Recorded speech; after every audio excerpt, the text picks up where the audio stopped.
A service of KIBMradio.com, the Internet's home for an all old-time radio.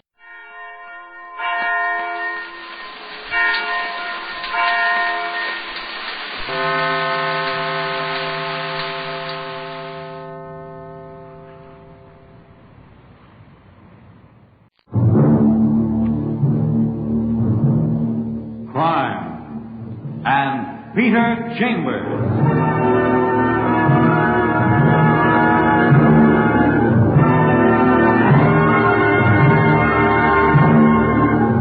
Created by Henry Kane, transcribed and starring Dane Clark. Private investigator, duly licensed and duly sworn, Peter Chambers.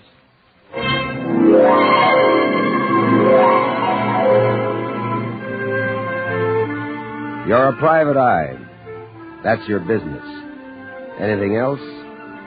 That's for laughs. You're sitting in a little French restaurant enjoying the onion soup. But it's not the onion soup that brought you here. Rather, it's a prospective client. He asked you to meet him here at Le Grand Mezon, third booth to the right. Mr. Chambers? Peter Chambers? You, Dr. Burns? That's right. May I sit down? Dr. Philip Burns, tall, black-haired, black-eyed, and he looks more worried than Papa when his teenager hasn't met her curfew. I'll begin quickly, Mr. Chambers. I asked you to meet me here because it's near my office and I can't get away for long. Well, you're the client. Case history, then. I'm married, wife and 2 small children who, at the moment and for the next 3 months, are vacationing in White Mountains. And I'm a dentist. And you're supposed to have quite a lot of money by inheritance. Yes. Now, about this Grace Chandler. Oh, yes, you mentioned her when you talked to me on the phone. Right. Patient of mine, with whom I've become rather well acquainted lately. I understand, Doc. Now, where do we fit the prosaic private eye into this? Well, about 2 weeks ago, at 9 o'clock in the evening, I was home. My family had already left on vacation, and I was about to go out for a date with Miss Chandler. Oh? I saw no harm in it. We were just good friends. Yes, of course. I received a phone call from an important patient, a Mrs. Griffin. She said it was an emergency. I asked her to meet me at the office, and I rushed over there. And this is what happened. I got to the office, walked into my operating room, and there was a man, a strange man, sitting in the operating chair. He had a gun in his hand. This is a nice little .38 you got, Doc. Is that mine? It's yours, all right. Got it out of your cabinet over there. What do you want?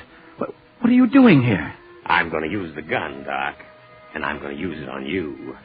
That's what I'm doing here. But I don't understand. You know a Grace Chandler?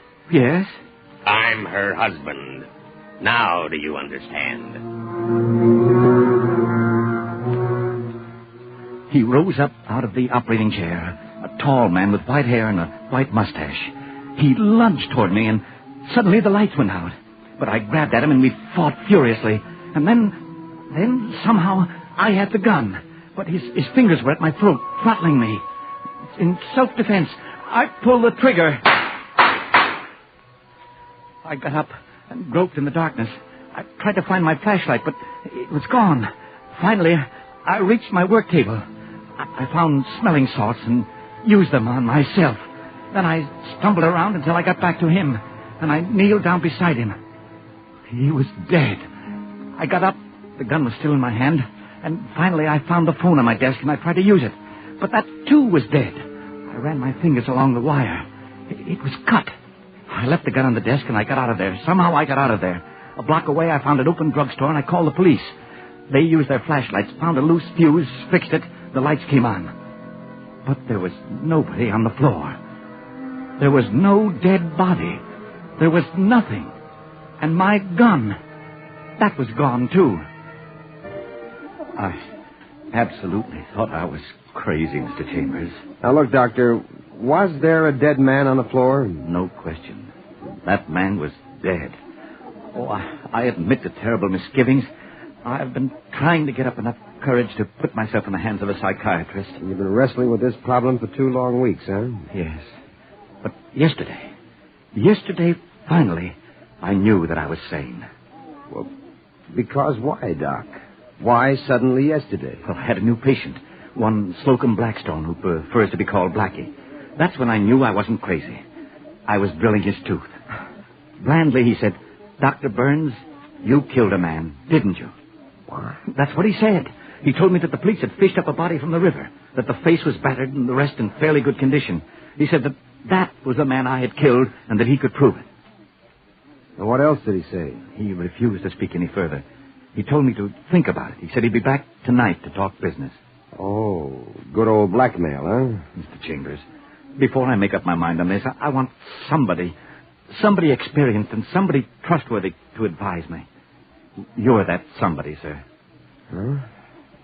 Good enough. Now, what time is this Blackie coming to your office for that talk? At 8 tonight. Okay, I'll be there at about 7:30. And to anybody at all, I'm a new patient. I'm Martin Barnett. All right, Mr. Chambers. Barnett. Anything you say.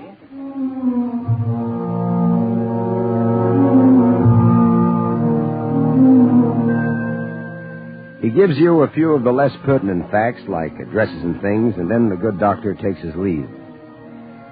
You order another onion soup, but you're no longer an epicure. Everything tastes lousy to you. So you pay and you blow.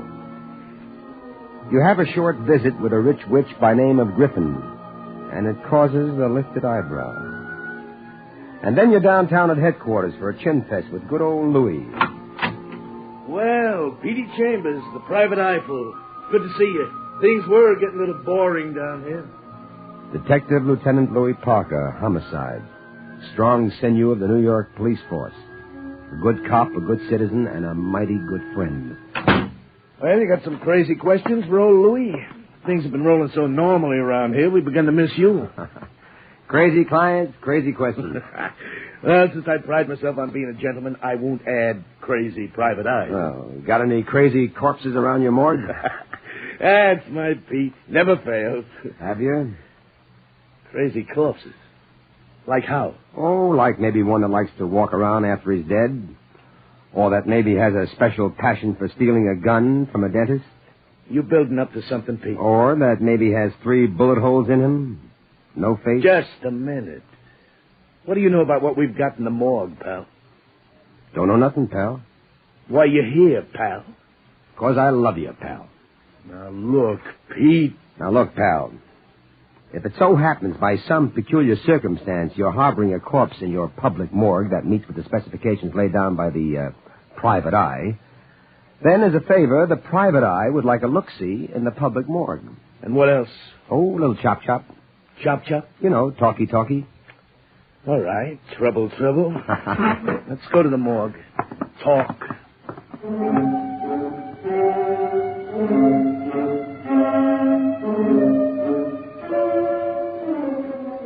A morgue is a temporary stopover for dead bodies. They keep them in refrigerated cabinets. And after autopsy, they're either claimed or buried in Potter's Field. Parker produces the one you're interested in. There's your baby. White hair, smashed up face. You look over the hands, they're the hands of a mature man. Had enough, Petey boy? Oh, yeah, I've had enough. Well, let me shove him back. He's our prized possession. Nobody knows him, nobody claims him, nobody identifies him. Fished him up out of the river. Dead by drowning? No, dead before drowning. Oh? 3 bullets in him from a .38, and we've got the bullets. They were still in him when we found him. Now all you need is a gun the bullets came from. And whoever owns that gun. The only additional information a medical examiner could give us was that battered face had a mustache. White mustache. Ah, that's right, a white mustache. You know this guy? No. Now, I want you to level with me, Pete. Okay, Lieutenant, let us level. I've got a case that might involve our Mr. Unknown.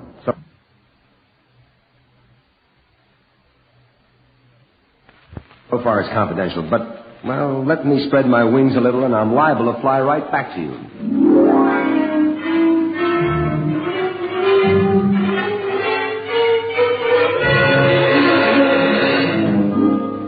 So, at 7:30 that evening, you keep your date. You're seated in the operating chair at Dr. Philip Burns' office, which is on 86th Street. One flight up, and the good doctor is drilling. There you are, sir. Rinse, please. Janet, would you fill Mr. Barnett's cup again? Yes, Doctor. Here you are, sir. All in all, I'd say you have an excellent set of teeth, sir. Thank you, but the drilling I can live without. Spoken like a good, normal American citizen. Doctor, do you want me to make out a card for Mr. Barnett, Martin Barnett. Mm-hmm. Mr. Barnett, my nurse, Miss Janet West. How do, Miss West? How do you do, sir? Janet West. A tall brunette with eyes like saucers. And going from saucers to saucy. That was her expression. Saucy, pert, and very cute. There's no reason to keep you this late, Janet. I'll take care of the paperwork, card and things, Mr. Barnett. Thank you, Doctor. But if you wish... No, run along now. Let me see now. Bicuspid, upper molar... Doc, can we talk now? Rather not. She'll be ready to go in a second. Well, here she is now. Good night, Doctor. Mr. Barnett. Good night, Janet. Night. All right, now, where'd you keep that gun? Right there in that cabinet. You have a license for it? Of course. And your flashlight? Right here in this drawer. Oh. Have you come up with anything at all, Mr. Chambers? Well, two things. There's a stiff down at the morgue that tallies with what Mr. Blackstone told you. And I checked with Mrs. Griffin. She never called you that night. Doc, what's in this room back here? Well, that's my workroom. Connects directly with the operating room here. Will I be able to listen from in there? Oh, sure. Where's that from? Outside, the waiting room. What time is it? 8 o'clock. That's our boy. Okay, lock me in here. That's it. And remember, listen him out and stall him.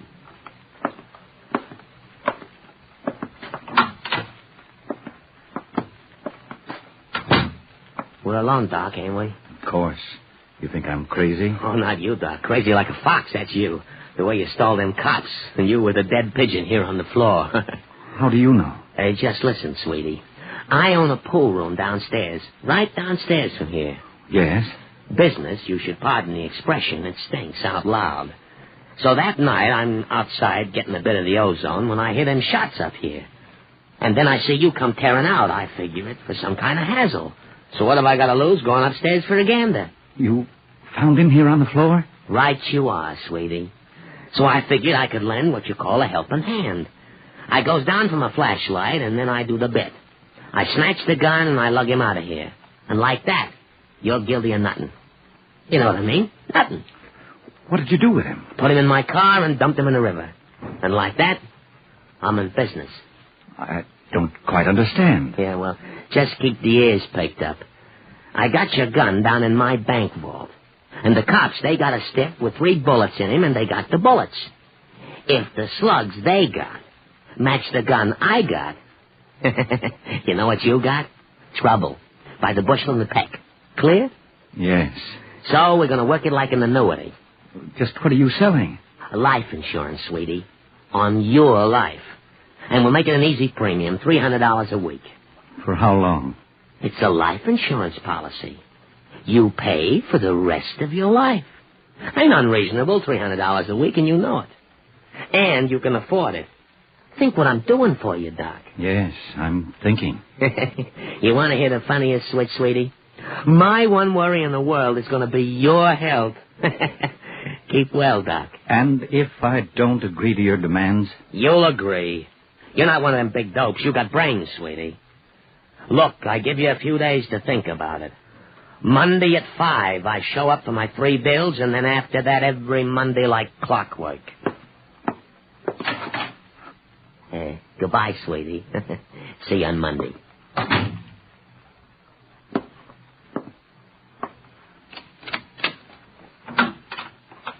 Is he gone? Yes. A real cutie, that one.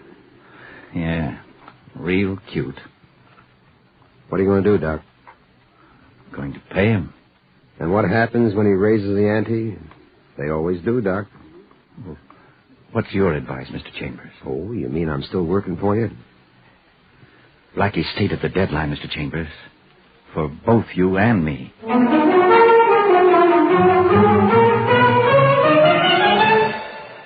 a good little detective working on a case, so you suddenly remember there's one party who should have been interviewed and who wasn't.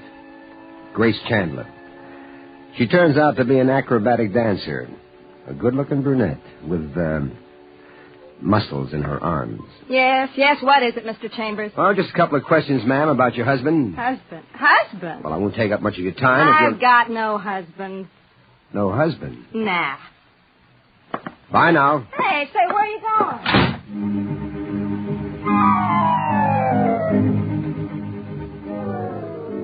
The rest of the day develops nothing. And so the next day, at about 7 o'clock in the evening, you're outside Doc Burns' office ready for a bit of a tail job on Janet West. She leads you all the way to Riverdale.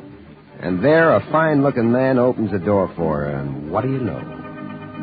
He's got white hair and a white mustache. Real nice face. You've seen pictures of him many, many times. Only when you saw them, they had numbers beneath them. Rogues Gallery pictures. The mailbox in front of the house says Michael West, so you get to a phone booth and call down to Parker. Hello, yeah. Pete Chambers, look, Louis, do you remember Mike Andes? The old confidence man? That's the one. Is he still in operation? Not lately. Not that I heard. Well, you're gonna hear.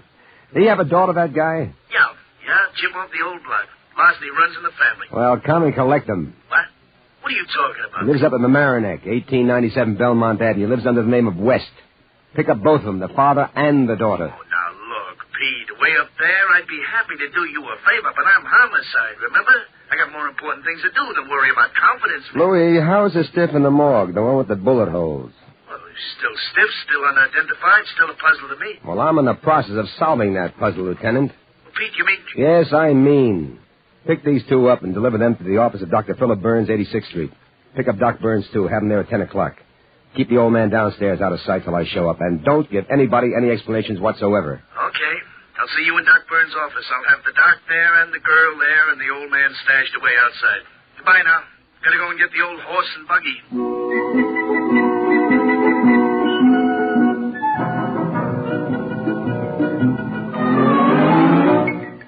And so, close on to 10 o'clock, you're visiting a pool room on 86th Street, and business certainly is lousy because you're the only customer.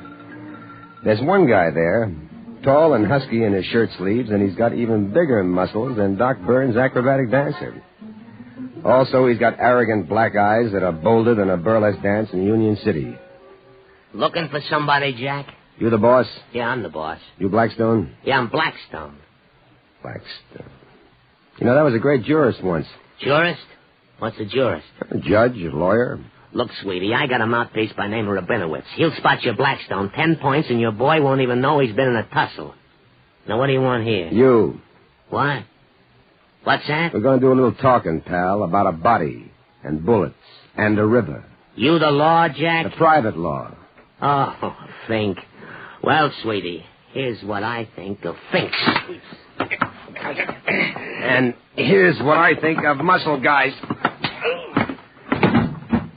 Now, get up. Get up, sweetie. Hey, come on. Where are we going? We're going upstairs and see the dentist. There's a couple of cavities that need filling.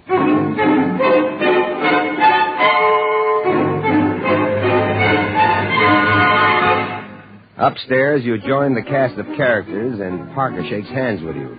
Hiya, Pete. Everything taken care of. Who's your boyfriend? What? What's going on here? They're all there except old Mike, plus a lot of cops. And Doc Burns' eyes are popped like he's studying Grace Chandler's muscles. Mr. Chambers, what's the meaning of all this? I had your word. It was in the strictest confidence. That's just what happened to you, Doc. Confidence. Only add the word game to it. Confidence game. Uh-huh. And there stands number one, Miss Janet West. What? Or whatever her real name is. My nurse? You're crazy, man. That's ridiculous. They figured out a beautiful blackmail deal. They? Who? Lights going out while you're fighting, phone wires being cut in advance, your flashlight disappearing. What about my corpse, Petey, with the 3 bullets in it? We'll come to that, Lieutenant. Now think, Doc, think. Who knew you had a gun and where you kept it? Who knew where your flashlight would be? And who knew you had an important patient, Mrs. Griffin, that could be used as a decoy? And who knew that you were going out with Grace Chandler? Come on, Doc, think. Yes. Yes, Janet, But, Doctor, you I can't believe tailed that her home. I tailed her home, and it turns out her father's Mike Andes, one of the top con men in the country. By the way, where is he, Lieutenant? Cassidy, bring up Andes. He'll be here in a minute, Pete. You got them all, huh? Now, look, I got conned into this, too. It was Mike's idea, all of it. Look, will it help me if I talk? Always helps if you talk. Well, the whole deal was... Here's Mike Andes. That's the man I killed. Thought you killed, Doctor. Just wanted you to identify him. That's all we'll need him for, Louis. Okay, Cassidy, get him out of here. The pink eyeball is right. The whole deal was a plant. Mike got a bright idea after his daughter got this job here. Only took the job because she knew the doc was plenty well healed. Oh, you dirty, miserable little squealer. Where did you get the fall guy? I picked up a bum off the Bowery. Picked out one that looked like Mike. We brought him here, and Mike pumped 3 bullets into him from the doc's gun. Then we cleaned up, and me and the stiff were parked in the workroom. Also, we reload the doc's gun with blanks. Then Janet called Doc Burns and gave him the emergency bit about Mrs. Griffin, huh? Yeah, Fink. Then right away, the doc comes here to his office, and Mike's sitting in his chair holding the gun and saying he's this Chandler's husband. And during the fight, you turned off the fuse for the darkness, huh? Correct, Fink. Hey, the name's Chambers. Hey, Mr. Chambers. And then in the darkness, after the doc thought he'd shot him, and while he was stumbling around, we pulled the old switcheroo. Switched the real stiff for Mike. And the phone wire was cut so that he'd have to go out to make his phone call. Right, Mr. Chambers. Which gives us time to lug the stiff out. We mark up his face and dump him in the river. And the whole deal would have worked except Mike got stubborn. Like how? Well, I begged him to get out of the state. But he figured this one was such a wrap-up, he'd stay home and take it easy. Anytime you think you're smarter than cops, you're dumb. On which philosophical note, Lieutenant, I say it's time to transfer our transgressors to more appropriate surroundings. Say, like, the Who's Gal?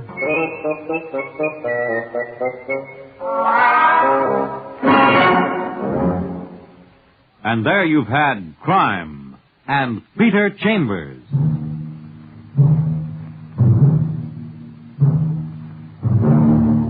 Dane Clark was starred as Peter Chambers. Crime and Peter Chambers Transcribed was created and written by Henry Kane. Others in the cast were Bill Zuckertert as Lieutenant Parker, Ed Begley as Dr. Burns, Leon Janney as Blackie, and Ann Diamond as Janet. It was directed by Fred Way, and this is Fred Collins inviting you to tune in next week, same time, same station, for Dane Clark in Crime and Peter Chambers.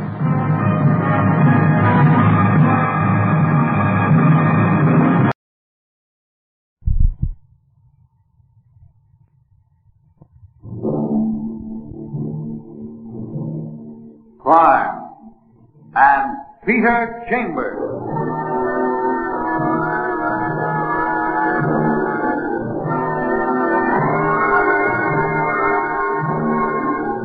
Created by Henry Kane, transcribed and starring Dane Clark. Private investigator, duly licensed and duly sworn, Peter Chambers.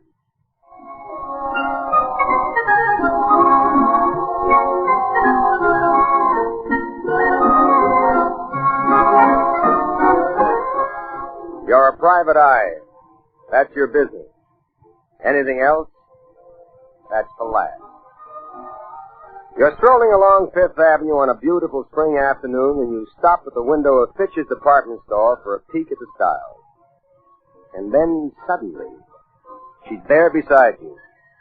A tall blonde with curves, an electric blonde with voltage. She looks undecided, seems as though she wants to say something, and, well, maybe spring has gotten into you. So you start the ball rolling with a deathless piece of dialogue. Beautiful day, isn't it? Yes, lovely. And the weather, it's perfect for strolling. Yes, May we stroll? yes, yes, of course. My name is Angela Wentworth. I'm Peter Chambers. We're going to call on my uncle, Mr. Chambers.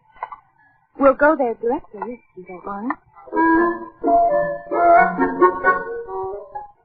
Uncle, she said. We're going to call on my uncle. Well, it's springtime in Manhattan and the squirrels are out. But if that's the way she wants it, she's far too beautiful to argue with. So you accompany her to Madison, and in the elegant hotel you ride up to the Tower apartment, and she nibbles with delicate knuckles on a thickly impressive door. My uncle isn't well. I don't want to wake him if he's sleeping. Do you have a key? Yes, as a matter of fact, I do. Well, then let's use it, huh? Oh, yes, I shall.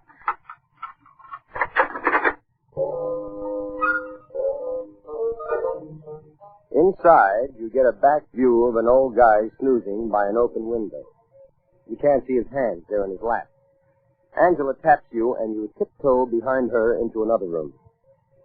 She sits down and crosses her legs, and you've got trouble keeping your eyes away from her knees. But you manage. Well, do you have it? I beg your pardon? Did you bring it? Bring what? The earring. Earring? Here's my handbag. Handbag. Well, here it is. Oh, thank you. Yeah. Here. Read this. A clipping which I tore from the personal column of the Times. Please read it. Out loud. All right. Let me see now. If the lady who lost an earring at the Art Students' Ball Friday evening will meet me in front of Fitch's department store Tuesday afternoon between 2 and 2:30, I shall be happy to return. Now, do you understand? Yes, I do, and I'm terribly sorry. Sorry? But why? Look, Miss Wentworth, I didn't insert that ad. You didn't, but... No, I just happened to be there, and, well, you were there, and, well, conversation sprang up. Oh. It's funny. It's really funny. But I do think you ought to go now.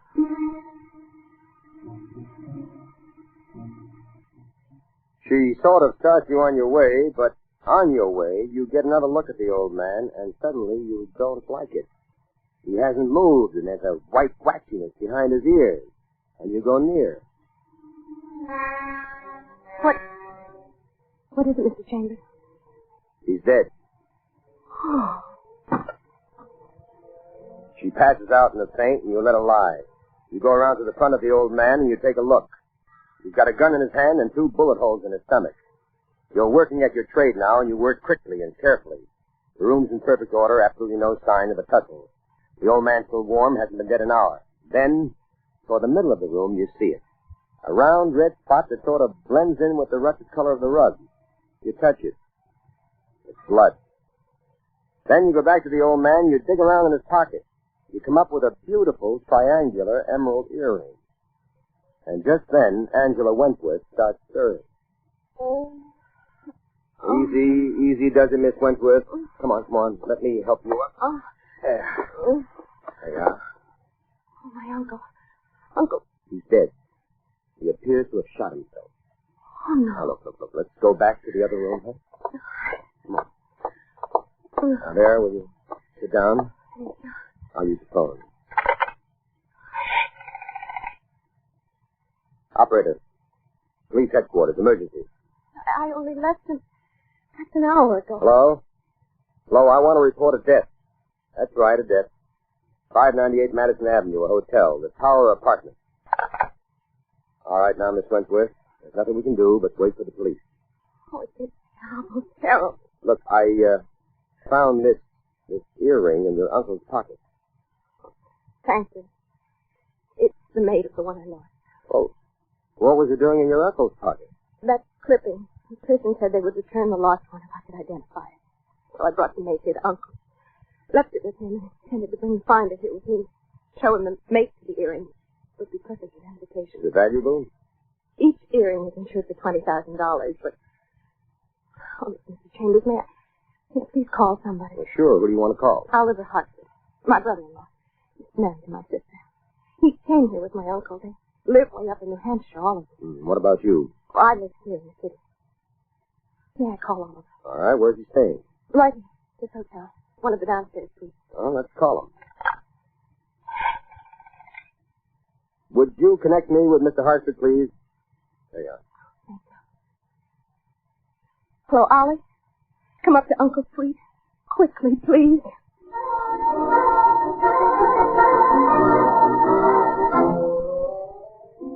The guy shows. Oliver Hartford, big, young, and brawny. He sort of takes over in the comfort department for a sister-in-law. And presently there's an onslaught of cops, medical examiners, fingerprint men, and the works. And boss man of the works, your good friend, Detective Lieutenant Louis Parker. Looking a little harassed today, but working with his usual competence. And then after they're all done and the medical examiner has made his report and the body has been taken out, Parker takes you aside and you fill him in on your end of the deal. Well, they got me working today. I got 3 unfinished cases, now this thing pops up. It never rains. Medical examiner says suicide. Girls identified the gun as the old man. M.E. says time of death, 2 o'clock. Door was locked. Who else had keys? Nobody but the old man. He lent his to the girl. She was with you when the thing happened. That's suicide, period. Boy, I am busy today. Well, let me go in and talk to those two, the relatives, and then I'll beat it out of here. Sure, Louis. Let me go talk to them. All right, then, Mr. Wentworth, Mr. Hartford. Oh, by the way, Mr. Chambers here is a private detective. One of the best. So, just in case either of you are not satisfied with the way the police may be Oh, handled. well, we're perfectly satisfied, Lieutenant, of course. All right, then. Let's get some of the facts out of the way. Name of deceased, Robert Wentworth, a rich man, ex-oil man worth many millions, retired, widower. Yes, his only 2 living relatives, his nieces. Miss Angela Wentworth, of course, my wife, Marie Wentworth Hartford. Where's your wife now? Why, she's at home up in New Hampshire. See, I came in with Uncle Robert last week. Okay. Medical examiner says suicide, and every external item points to suicide. Time, 2 o'clock. Now, where were you at 2 o'clock, Miss Howard? In my room, napping. And you, Miss Wentworth? With Mr. Chambers on 5th Avenue near Fisher's apartment. I'll corroborate that, Lieutenant. Thank you, Mr. Chambers. You're very welcome. Yeah, all right. Sorry, lost my head. Now, this suicide thing, would Mr. Wentworth be disposed to suicide? Oh, yes. No Well, question one at a about time, now, please. One at a time. You, Miss Wentworth. Well, Lieutenant, my uncle was very ill. He was here for an operation. The doctors gave him very little chance. Did he know that he had this very little chance? Yes, of course he knew. Better than any of us. Yeah. Seems to be clean cut, no loose ends. Mr. Hartford. Yes, sir. Would you accompany me downtown? I need a member of the family and many little items of Why, routine. yes, of course, Lieutenant, of course.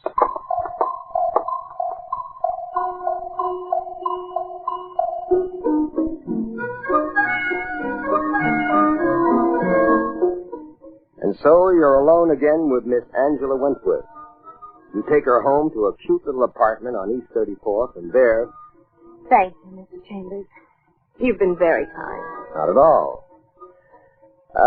Look, Angela, ours was a chance acquaintance, but there's no reason why it should end there. No? No reason at all.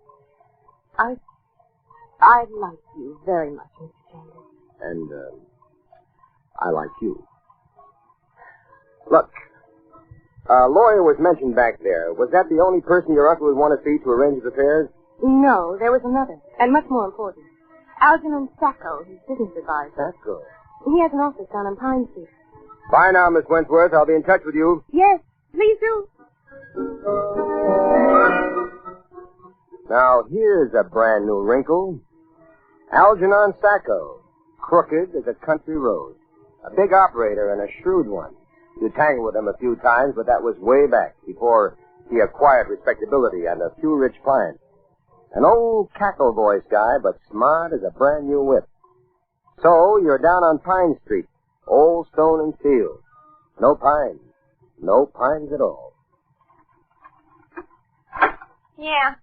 Who do you wish to see? Mr. Sacco, and tell him I'm in a hurry. Nobody's in a hurry with Mr. Sacco. I'm in a hurry. Use that little intercom of yours and tell him Peter Chambers. Just a minute. Mr. Sacco, a gentleman here to see you. Says he's in a hurry. A Mr. Peter Chambers. Who did you say? A Mr. Peter Chambers. Oh, of course. Send him in at once. See what I mean, baby? I'm a real VIP. Sort of, you're right. Mr. Chambers. Well, good to see you again, my dear private operator. Algernon, boy, I shall not mince, as they say, words. To the point, then, Peter. Robert Wentworth. Oh, excellent client. Loaded? $20 million. Oh, boy, are you going to be sad to hear this. Hear what? He's dead. Dead? You're kidding. I never kid when it has to do with death. Now, look, I want the rundown of this guy, and I want it fast, and I want it all. Do you have a will? Yeah. Well, come on, let's hear it. The will left his entire estate to his two nieces, Angela and Marie. $10 million each, huh? And who was the executor to this will? Me, Algernon Sacco. Pretty piece of change involved for Algernon Sacco. Yes, now that he's dead, before he changed his will, I'll earn that pretty piece of change. Fees, commissions, it bumps up. Now, wait a minute. You just said before he changed his will. Did he have any intention of changing it? Well, Come on, look, pal, there might be a motive here for murder.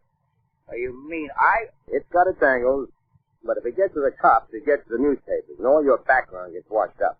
Now, you can't use that, Algie, not the new, respectable Algernon Sacco. What do you want to know? Well, you know what the man says all the time. The facts, pal, the facts. Well, he came in late last week and discussed changing his will. He felt that his nieces were well provided for, and he was making up his mind to leave his entire estate to medical research. You like that? No, I did not. So what did you do about it? So I got in touch with Oliver Hartford. After all, a change of will meant a loss to Mr. Hartford's wife of $10 million. And when your wife loses, you... What did his Hartford do about it? I don't know. But he was going to tackle the old man and see if he couldn't talk him out of it. Okay, Algie, thanks for the information. Keep respectable, pal. Peter Chambers!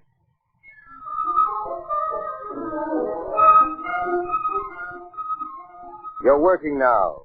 You're beginning to smell what you suspected. Murder. You get up to Angela Wentworth's place and she opens the door for you and your eyes pop. She's wearing blue silk lounging pajamas and she has a pony of brandy in her hand. Blue silk lounging pajamas. They were born to be worn by Angela Wentworth. Good to see you again, Mr. Chambers. Likewise, Miss Wentworth. You, seem to be rolling with the blow. Well, I've been thinking about it. Uncle Robert was an old man and very ill. Perhaps it was for the best. Look, at the ball you attended when you lost your earring... Would you like some brandy, Mr. Chambers? Well, I'll take a rain check on it. Now, that ball you attended, who went with you? I mean, who was your escort? Oliver, my brother-in-law. Uncle and sister. I think I had one cocktail too many at that ball. That earring was gone before I realized it. Mr. Chambers? Mr. Chambers, where are you going? You're going to pay a social call on Oliver Hartford. You knock on his door and he opens and you pull your way in. Hey, what's the meaning of this? What's the matter with you? Nothing. Just got no manners, I suppose. Get out of here. I'm going, but you're coming with me. I'm going with you. Where? Downtown, police headquarters. And just what are we going to do there? I'm going to accuse you of murder. Oliver swings, you duck. You swing, Oliver ducks. But he doesn't duck good enough. He goes down and out. And as you finish the pivot of your swing, there stands Detective Lieutenant Louis Parker in the doorway. Real nice form, Pete. You're starting to get your shoulders into it. Thanks, Louis. Incidentally, apologies to the private eye. From whom? From me. I'm not busy anymore. So? So the old guy was murdered. He wasn't a suicide. That's my Louis. Got finished with the present business. Had time to think. There's a spot of blood in the middle of the room. How come we find the old guy in a rocker by the window? Exactly. He was shot in the middle of the room. Yeah. Then he was pulled over to the rocker. The gun was wiped and put into his hand. Furthermore, downtown, a paraffin test shows the old guy never fired the gun, and that clinches it. Figures. Where have you been till now, Louis? Backtracking after you. Saw that Sacco guy, saw that Angela, read that newspaper clipping. He took it to the ball, Oliver did. Sure. He stuffed her full of cocktails and clips the earring. He sticks that phony ad in the paper. So he can get her out of the way. Then he goes in to see the old man, bumps him with his own gun, fixes it for suicide, and leaves. And the door locks on the clicker, so we got a locked room in the bus. Well, what's our next step, Louis? Well, we take this bum downtown. Let's get him back to consciousness. Take him downtown and see how he acts under a bright white light.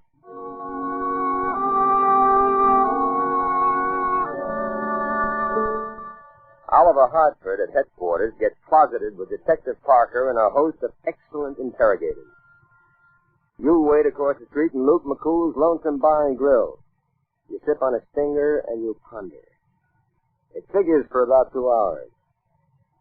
Brother, when cops know you done it, and you're an amateur, you're a blustering wise guy for part of the way, but pretty soon you break wide open. Unless you're very smart or very stubborn. And you've got a feeling that Oliver may be very stubborn. So you're off and running, and you're making tracks again for Angela Wentworth's place. Come in, Mr. Chambers. And I like it. You like it, too, but you don't have the time. I offer brandy. Again, Mr. Chambers. And again, I've got to refuse. Double rain check this time, Miss Wentworth. Now, look. That earring, may I have it? The earring? Look, may I call you Angela? Oh, please. Well, you can trust me with it. I had it once, and I give it back to you, remember? Yes, but why? Please, let me have it, and I'll return it to you. And when I do, I've got a hunch I'll have the time. For, perhaps a brandy or two? All right, Mr. Chambers. Here it is.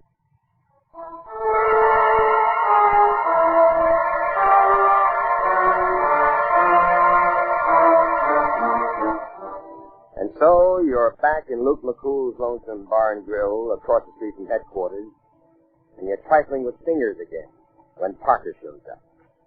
And he hangs her face in front of you that's longer than a lover's kiss.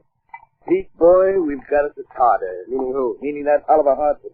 Tough boy. What's tough? The guy killed Uncle Robert so that his wife could pick up $10 million simoleons. There's no one else, Louis. No one else could possibly have done it. Nobody with motive. It's all right, boy. Angela, she was with you. Sacco, no question, he was in his office all day. The other niece, Oliver's wife, we've checked it. She's in New Hampshire. No question, we've got the right pigeon. We've got him right up to the breaking point, but he won't break. Pete, all I need is a gimmick, one little thing to shove him over. And I've got it for you, Lieutenant. Got what? A crowbar that'll topple the rock. Only this crowbar is green, it's shiny, and it's worth $20,000. Here. Look. Hey, that's a beauty. Where'd you get that? Out of Oliver Hartford's suite. No. Yep. So, Louis, my lad, take this earring and shove it down his throat. Gimme, pal.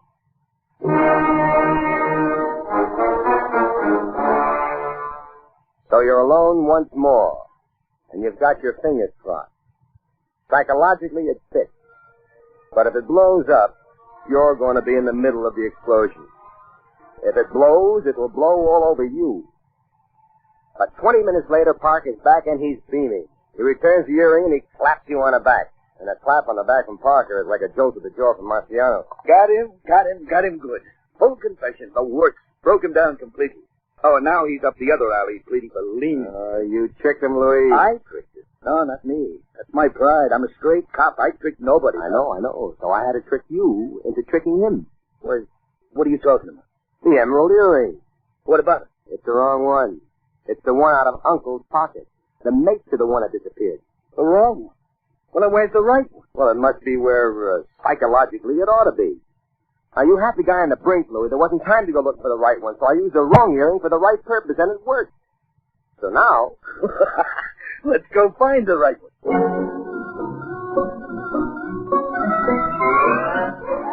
You accompany Parker and 5 of his best boys to Oliver's suite, and they give it a professional going-over, and they come up with the earring. Inside a cake of soap. Amateurs are all alike. They think they discovered a brand new hiding place just because they thought of it. Parker gives them to you, the pair. Go ahead, kiddo. You return them. You may as well get something out of this. Glory, at least.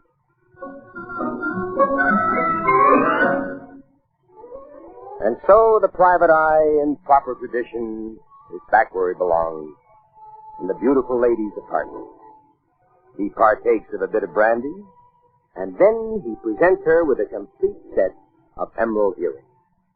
Oh, Mr. Chambers, I don't know how to thank you. Think nothing of it, ma'am? Of fees. Would you perhaps accept fees? No, thanks. Nothing as mundane as a fee. But I just don't know how to thank you. Well, you think about it, Angela. Just sip your brandy and think. Come here, Mr. Chambers. Oh, I'm coming, ma'am.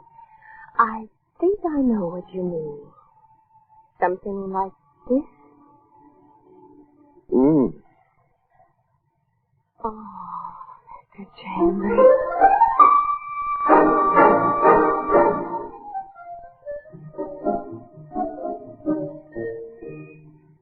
And there you've had Crime and Peter Chambers.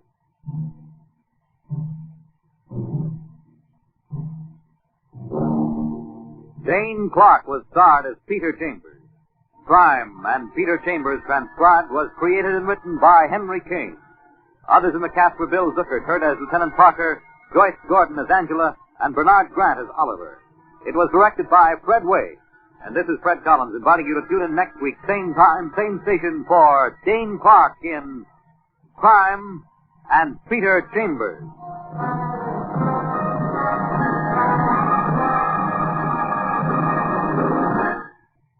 Hello, friends. This is Gordon McCary speaking to you from the Railroad Hour show train at NBC in Hollywood. The crew is busy preparing for another Monday night journey into the land of music and make-believe. In fact, a whole series of melodic excursions that we sincerely hope you'll all enjoy.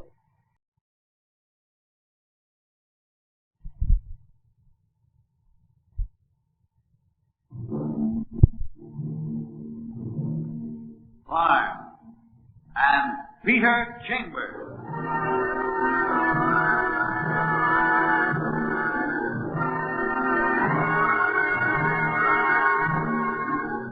Created by Henry Kane, transcribed and starring Dane Clark.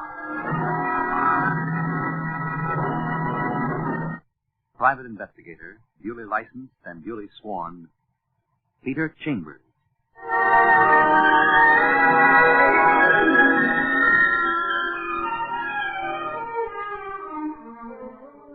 You're a private eye. That's your business. Anything else? That's for laughs. It's 5:30 in the afternoon and you're at a cocktail party on Park Avenue. Right up to now, you've been bored. But that was right up to now. Before you saw her. Now you've seen her. And she's about as beautiful as anything you've ever seen in your life. She's seated at the piano, idly doing improvisation.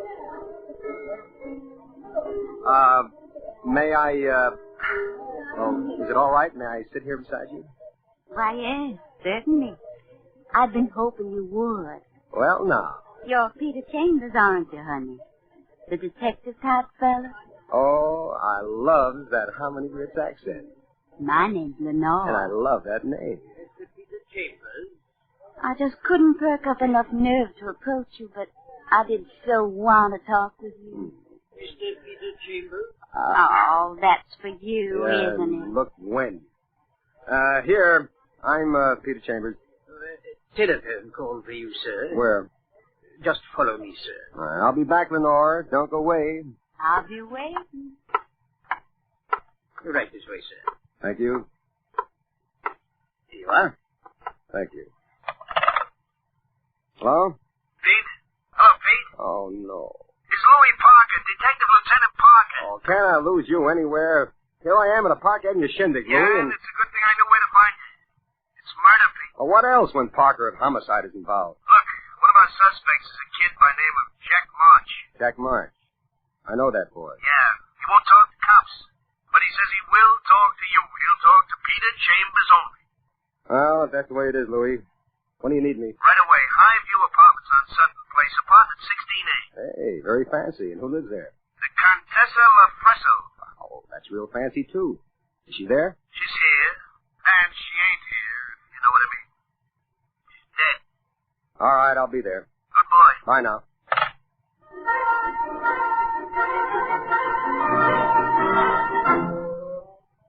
Detective Lieutenant Louis Parker. When he asks a favor, you jump. Of course, with you, as with everyone else, Louis Parker rates.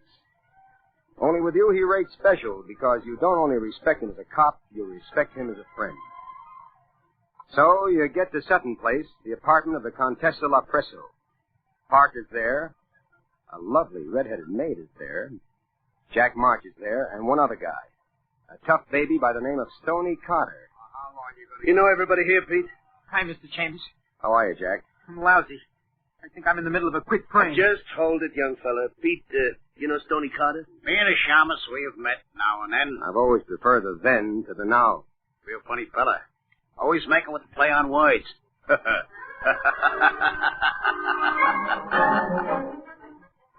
Stoney Carter, a hoodlum from way back. An easy money guy that's always stayed inside the law. Not so young Jack March. A good kid turned wrong and then turned right again. He's done his stretch and he's been paroled, and you're one of those who made character for him. He's driving a cab last I heard. But the redhead's more attractive than both of them put together.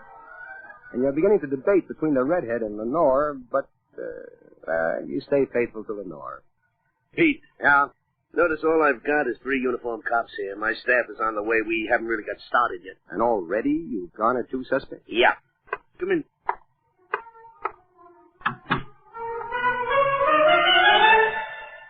In the bedroom, Parker pulls down a sheet and shows you the Contessa La Presso. Dead. Knifed to death. He points out a switch knife lying on the dresser. The dresser's also got 2 vases on it, one with gardenias and one with orchids. The flowers wilted and tired. Red-headed maid came back and found her, like that. Came back from where? Let me get the sheet back over the Contessa. Yeah, she doesn't look very pretty now. Okay. Denise, will you come in here, please?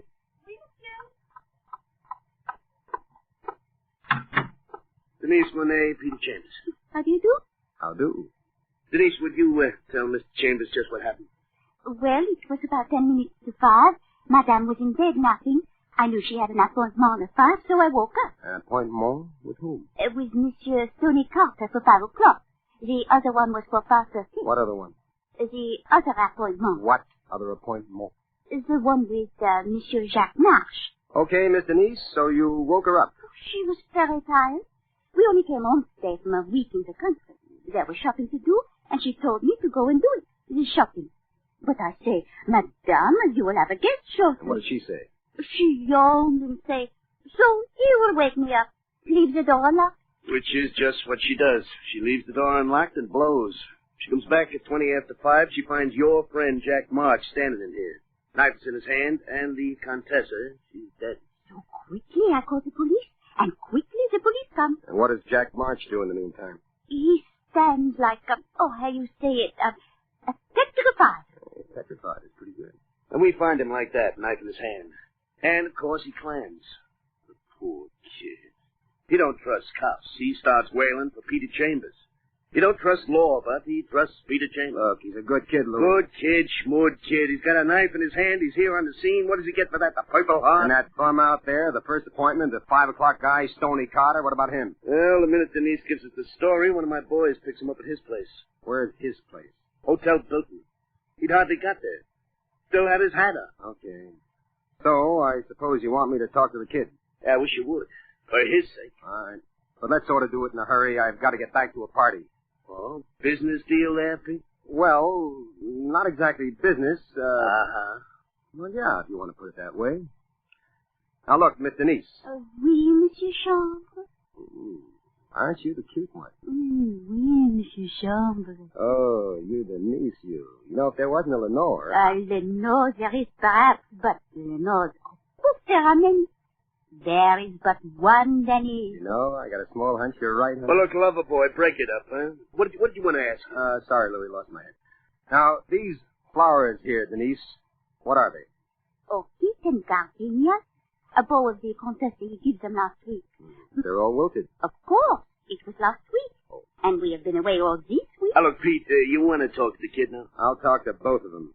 Stoney Carter first, if it's all right with you, Louis. Yeah, sure. In here or out there? Out there. Crazy French maid. Stoney. At your service, Tell Lieutenant. Mr. Chambers your tale of woe, huh? Tale of woe.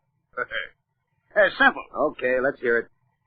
I got a date with the Contessa for 5 bells. I come. I knock. No answer. I try the door. It's open. I goes in. Finds her asleep. I wake her. We chop, but she ain't in the mood for no company. She's sleepy. So I blow the joint. How long did you stay? Oh, maybe 10, 15 minutes. And then? I get back to my hotel. And ain't there maybe a minute when wham, banging on the door. Cops. They lug me back here. That's it. Okay, now you, Jack March. Your personal private eye is here. You want to unclam now? Or you want a personal private trip downtown? Easy, Louis, easy, will you? Jack. Yeah? You trust me, don't you, kid? Yes, sir. Mr. Chambers? All right, tell me what happened. Look, they'll railroad me. I've been in the can once. I don't want it. I don't want it no more. Look, Mr. Chambers, I'm driving a hack. Special okay from the Hack Bureau. I'm doing it all right. Now I gotta get caught up in this. What happened, kid? Well, I had a date with her for 5:30. I come early. Like Stoney says, the door was open. Only I don't find her asleep. I find her dead. And there's a knife on the floor. And like a dope, I picks it up and then the maid barges in. What am I going to do? Me with a shiv in my hand? Stab her and make a run for it? I just stand there like the big dope I am, and that's it. A dead dame, a knife, and me in the middle. You didn't kill her, did you, kid? You think he'd tell you if he did? Yes, Louis, I think he would. I didn't kill her. Why should I kill her? Pete, come over here a minute. Parker takes you aside and thanks you. The staff will be here soon, and they'll take over on the scientific aspect. So, since there's nothing left for you to do, you tell Parker to keep you posted and that you're going back to that Park Avenue shindig, and back there you go. Hi, Mr. Chambers. It's so good to see you again. I told you I'd be back, Lenore. Lenore, Stanhope. Oh, beautiful girl, beautiful name. Another beautiful name happened to me just a short while ago. Denise. Oh, honey, there are so many Denises. But there's only one little old Lenore. You two must have studied from the same book. But, Lenore, my love, I am faithful unto you. Let us go gather cocktails. You're just the man for a criminologist to me. Who needs criminologists? I've got you. Mr. Chambers?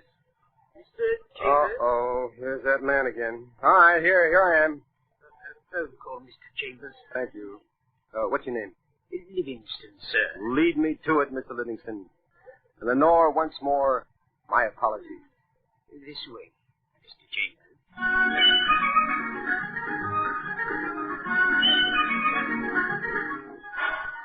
You go to the phone, and guess who? We've got developments, Pete.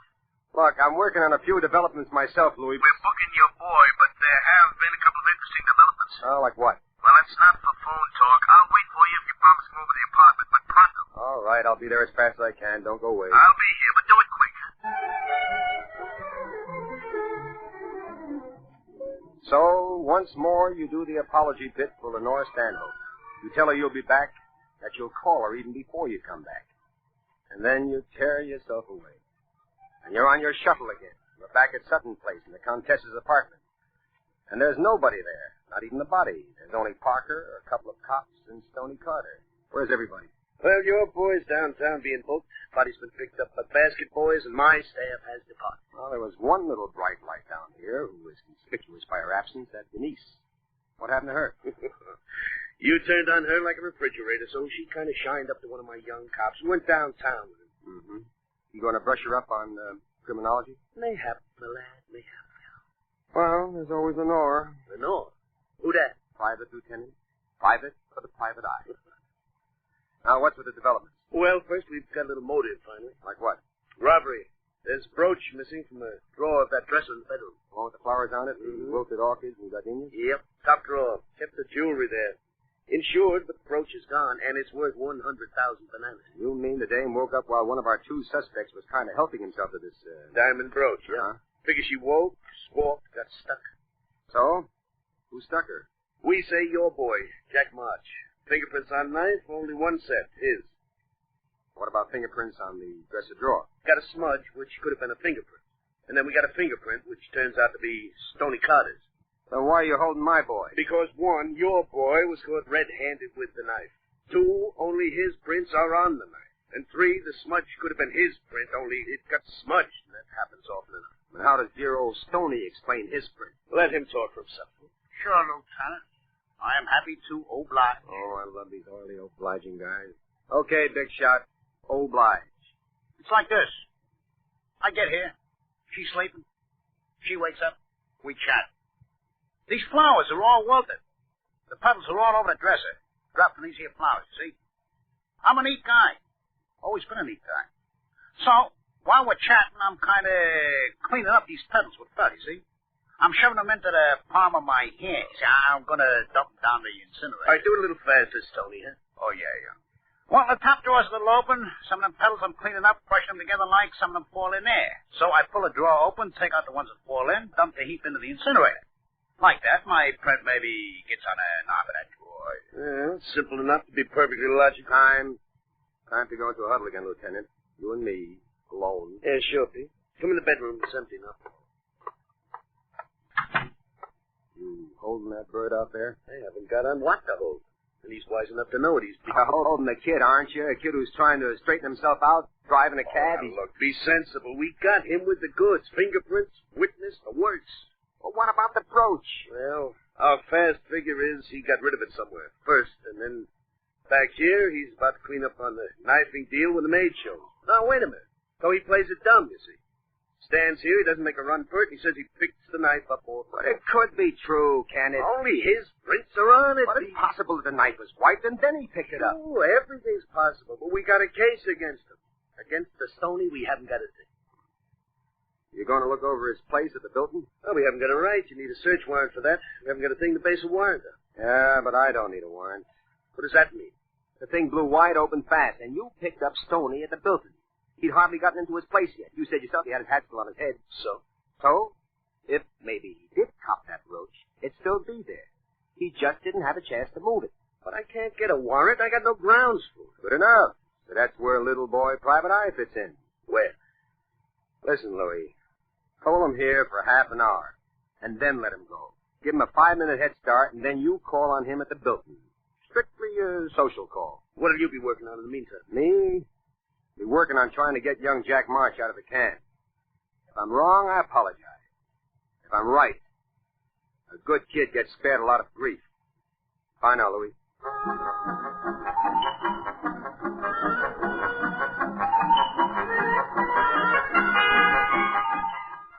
So, off you go on your scooter. First stop is an old friend, an elderly Greek gentleman who owns a florist shop. You have a bit of discourse on the subject of flowers, including orchids and gardenias, and you come away with some edifying results. Then at the Bilton, you learn that Stoney's place is 426, so you pace the 4th floor corridor waiting for him. There's a phone booth and you use it.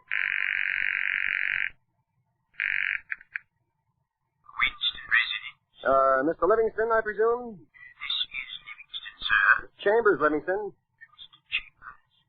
Oh, at the other end of the wire this time, sir, eh? Oh, very funny. Would you page Lenore Stanhope, please? No need to page her, sir. She's right here at this end of the wire. Oh, you're killing me. Put her on, will you? One moment, please. Hello? Lenore, this is Pete, Peter Chambers. Oh, sweetie, I thought you'd plumb forgotten. Oh, swell chance. It's just that I've been torn between what I want to do and, what I want to do. You're not quite coherent, are you? Later I'll be coherent, honey. Special for you, I'll be coherent when I get back. But, honey, when will that be? Soon, honey. Very soon now. You'll wait, won't you? Well... Oh, come on now. Please wait. I will if you say so. But I'm beginning to lose patience. You're so gossamer. One moment you're here, the next moment you're gone. Oh, I'll be back, baby, and this time I'll stay. All right.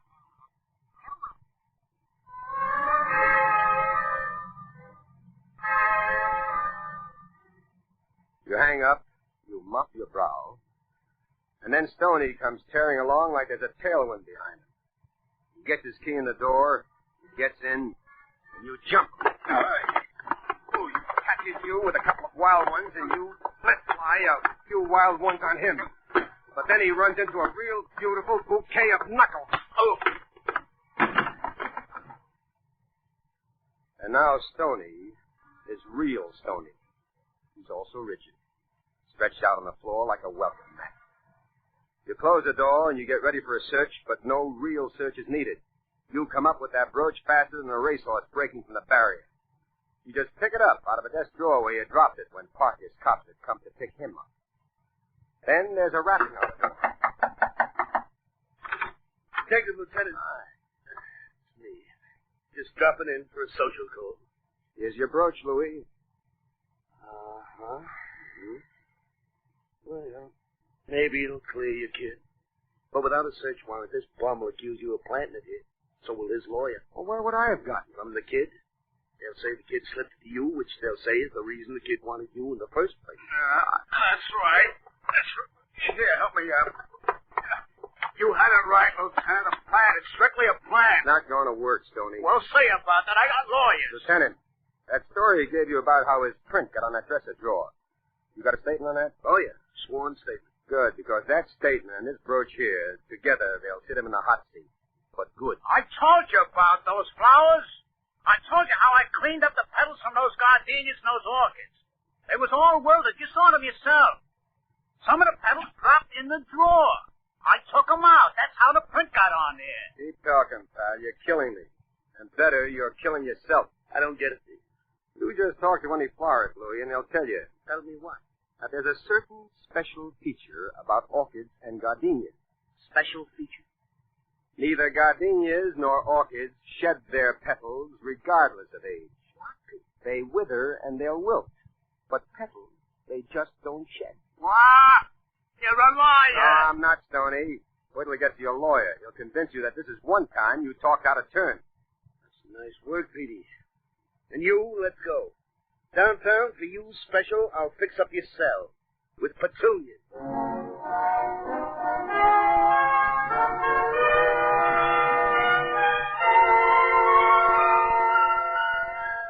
And so, breathless but determined, you're back at the cocktail party. It's begun to thin out, but Lenore is still there. Ah, the good Mr. Chambers.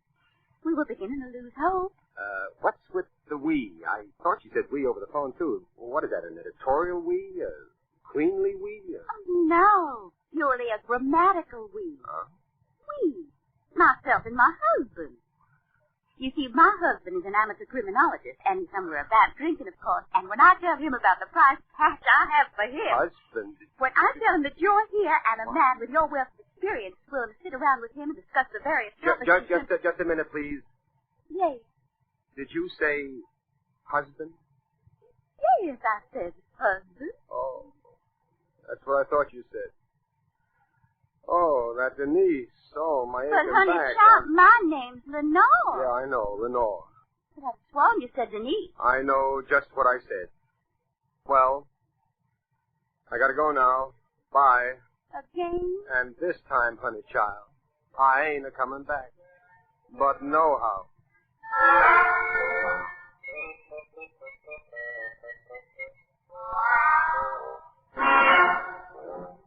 And there you've had Crime and Peter Chambers.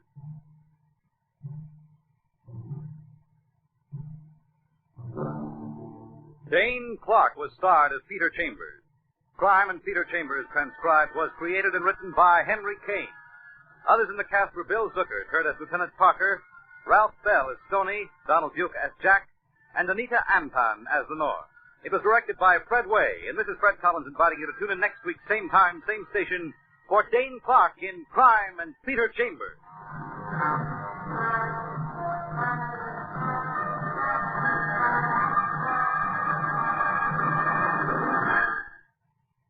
Ladies and gentlemen, from the White House in the nation's capital, the President of the United States. The plight of the civilian population in Korea is desperate. I have seen with my own eyes the devastation caused by war. Aid to Korea is urgent. Relief dollars in Korea will literally perform miracles. 50 cents a day will provide shelter for a homeless orphan. A few dollars will supply medication to check tuberculosis. And about $10 will buy an artificial limb for an amputee. I deeply hope that the people in this country will respond generously to the appeal for funds by the American Korean Foundation. Help the Koreans to help themselves. Send your dollars today directly to American Korean Foundation, care of your local post office, your city. Do it today.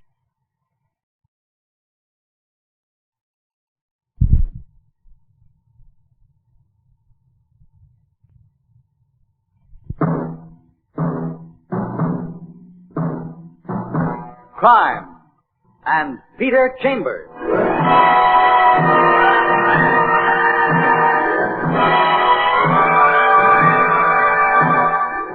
created by Henry Kane, transcribed and starring Dane Clark. Private investigator, duly licensed and duly sworn, Peter Chambers.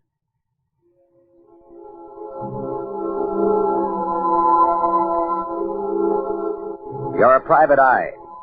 That's your business. Anything else? That's for laughs. It's mid-afternoon, and you're in a nightclub on business. There's nothing more ghastly than a nightclub in the daytime. It reminds you of the whitewash inside of an unfinished coffin. Anyway, this one's called the Café Tropical, and in the nighttime, when its tinsel isn't showing, it's considered quite swanky. Mr. Chambers? Yes? I'm Bruce Eldridge. I'm delighted that you could come. Bruce Eldridge, prospective client. He's one of the owners of the Café Tropical, about 35, well-dressed, and quite good-looking. And quite composed, except his eyes are nervous. I take it, that you know what happened here last night? Well, your partner, Paul Maxwell, he caught up with a slight case of lead poisoning. He was shot to death right here in the club. So I've read in the newspapers. Observe the architecture of a little nightclub here. Now, there's this narrow little room where the bar is. Yeah? And off there's the archway which leads into the club proper.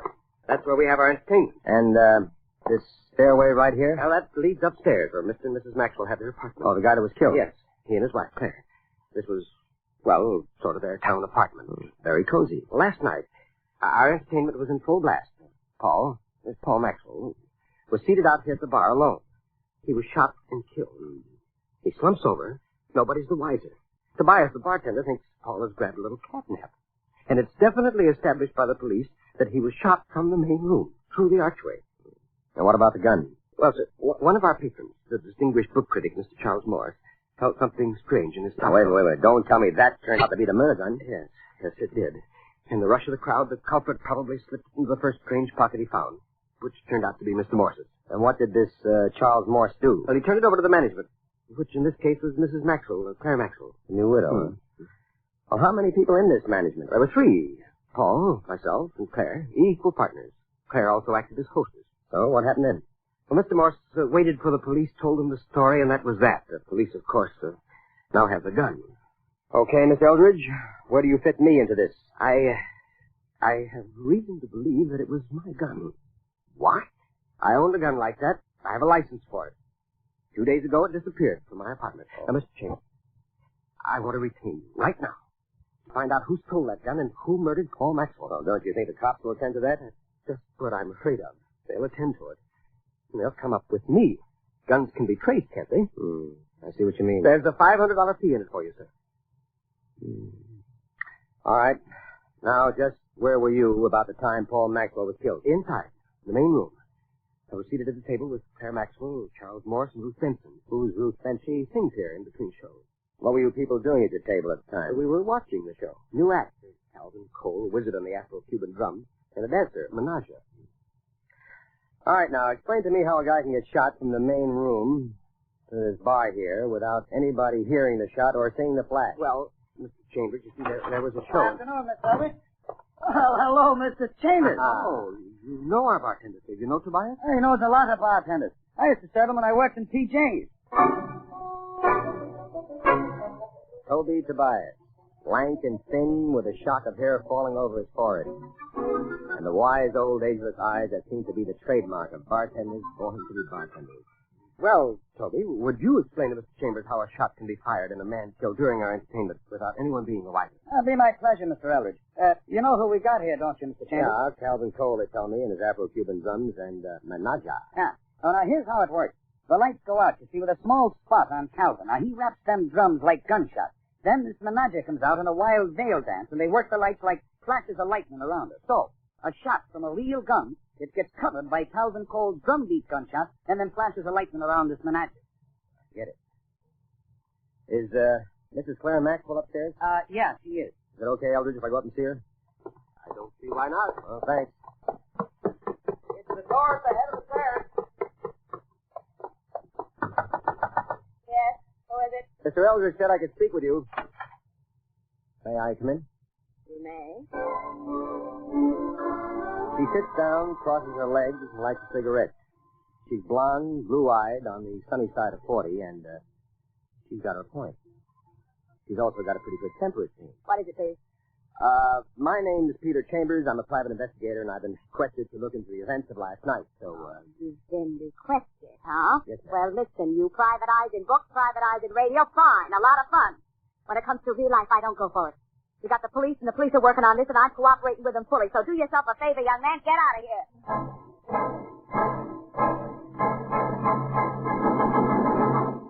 You do yourself a favor, and you get all the way downtown to police headquarters, the office of Detective Lieutenant Louis Parker, cop, gentleman, and good friend. Hiya, Peter Piper. Afternoon, Lieutenant. Oh, I detect a real sweet note in your voice. Okay, what client is paying you how much for you to find out from us what he could have found out from himself? Huh? Well, you know the usual cry to private eye. It's confidential. All right, then, fella. What are you working on? Working on that shooting last night at the Cafe Tropical. Did you trace the murder gun yet? No, we're working on it. Real interesting case, Pete. How so? Know the details? I know he was shot from the main room all the way out to the bar while the drum guy was working. The dame with the lightning was dancing. Yeah. One bullet, one shot. It finished. You know anything about trajectory, Pete? An angle of entrance? Hey, them fancy words. I got them from my science boys. Trajectory tells you about the flight of a bullet. Angle of entrance tells you from what direction the bullet came. My science boys measured it perfectly. It's eliminated everybody in that main room except a group around one table. And what table was that? The one Bruce Eldridge was at. There's no question the bullet came from that room, from that table.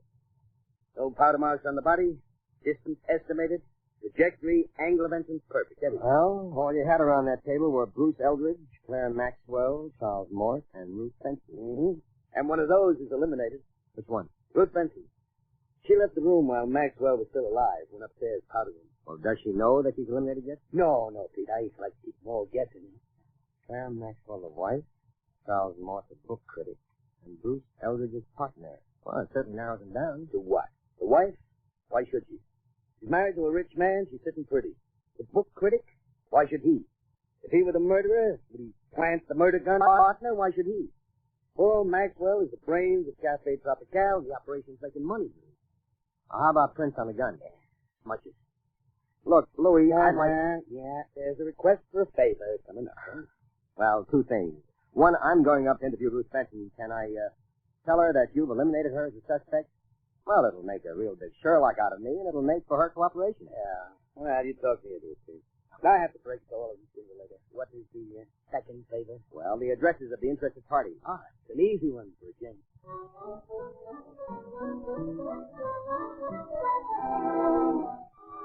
So, armed with addresses and an affectionate pat on the back from Parker, you're riding your white horse again, and you're at Ruth Benson's neatly furnished apartment.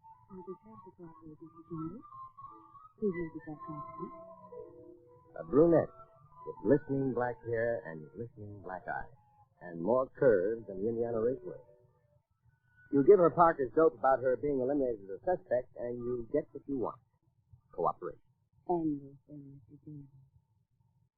Anything at all. Well, first, Bruce Eldridge. He used to own a gun once. That's a joke. I know about that gun. Would you break that down for me a little? Well, about 2 weeks ago, I was at his place. Bruce writes beautiful music, and I'm singing now. Yeah, I understand. We were out on the terrace. And he brought out that gun of his, and by accident went off. And guess what? I give up. He fainted dead away. Guy's got a phobia. As a matter of fact, when Paul Maxwell found out I'd been at Bruce's apartment, he raised the roof. What did he raise the roof about? Oh, well, Paul and I, sort of had a thing going. And Paul and Bruce, was this, thing what they argued about? Mm-hmm. But it's ridiculous. Bruce was perfectly innocent of any wrong intention. Oh, of course. Well, Miss Benson, thank you very kindly. Not at all, Mr. Chambers.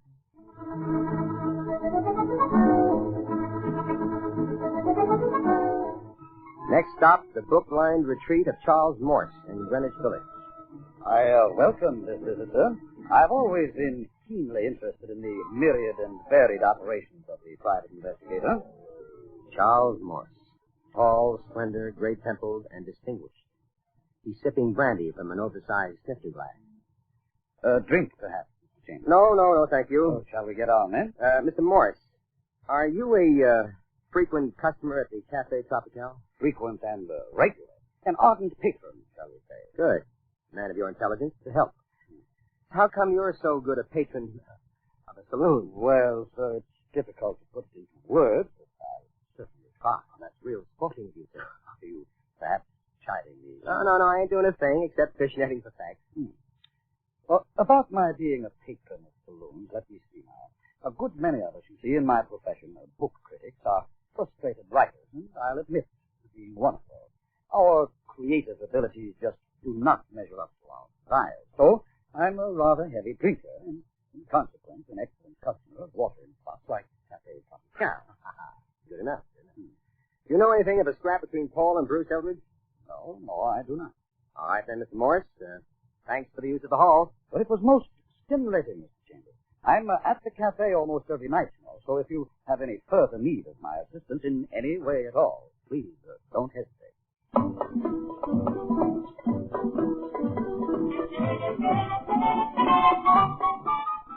So that night you're back at Cafe Tropical, and the joint is jumping like they're featuring a strip dancer and handing out binoculars for free.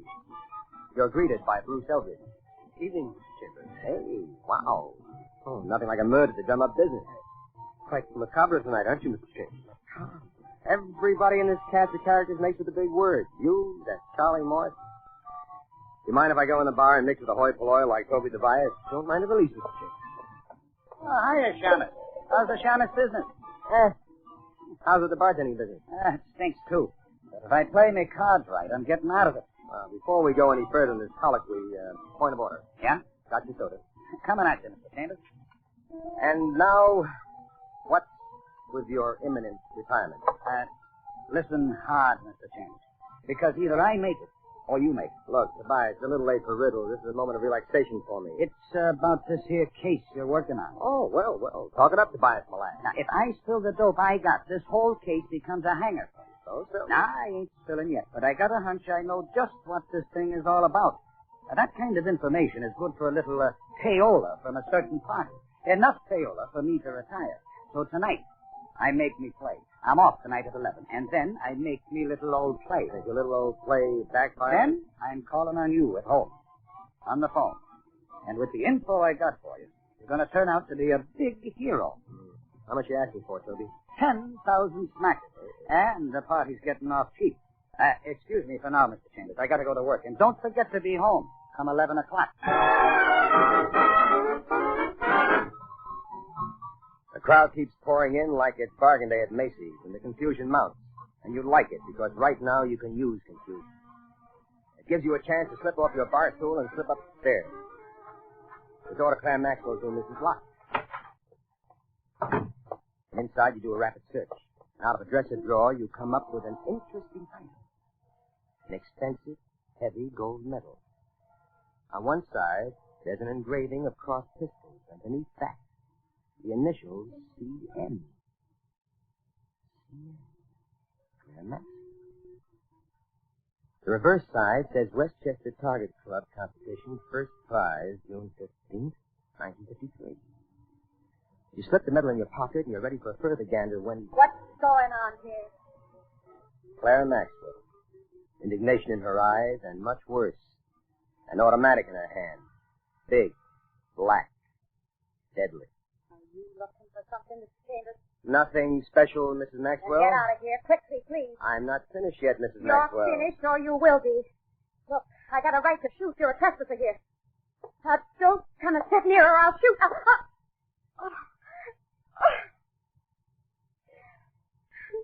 Now, I've got the gun, and you've got nothing but, let's say, a guilty conscience. Because you meant to shoot. Get out! Get out! A little lesson first, Mrs. Maxwell. Right here, see? See? This is a safety catch. The gun don't go off unless the safety catch is unhooked. That's the next time. Now, for now, I take the clip out, throw your gun back to you like so, and I say, bye now.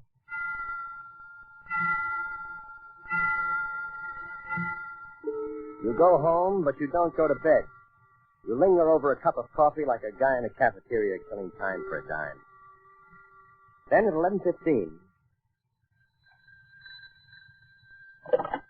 Hello? Mr. Chambers. Yeah? Toby. Now look, the party gave me a bellyache, so now I give the party a bellyache. Where are you at, the Tropical? No. I'm in a little broken-down saloon on 3rd Avenue and 56th. I want you to meet me here right away. Oh, what happened to your retirement plan, Toby? I ain't going to retire, but the party is. The party is going to retire for good. But...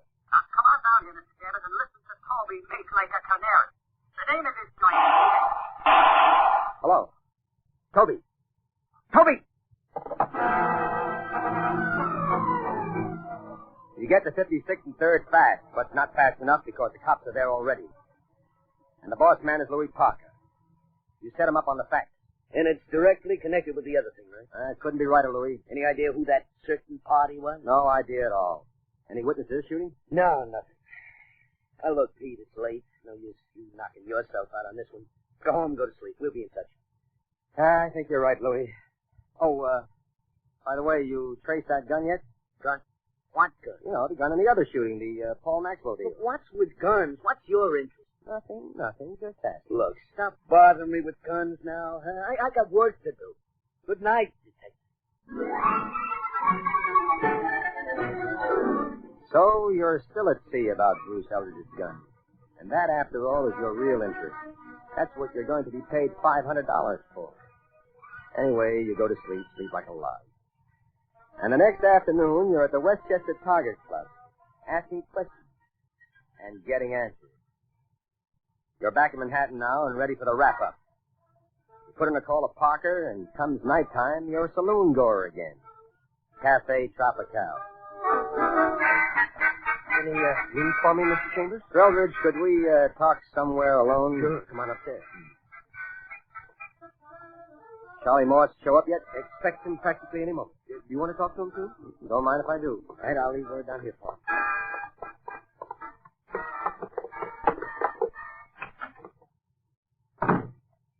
All right, then, Mr. Chambers. Eldridge, why didn't you tell me you and Mr. Maxwell? Well, I wouldn't. Over Ruth Benson. Well, because I don't believe in washing dirty linen in public. Now, look, Mr. Chambers, I didn't kill Paul Maxwell. I was told you people wanted to speak with me. Mr. Chambers, I said I didn't kill Paul Maxwell. I know that. I'm not accusing you. But I am, however, accusing him. Charles Morse? I'm accusing him of the murder of Paul Maxwell and Toby Tobias. Have you gone out of your mind, Chambers? Now listen, my dear cultured book critic. You see this medal? See it?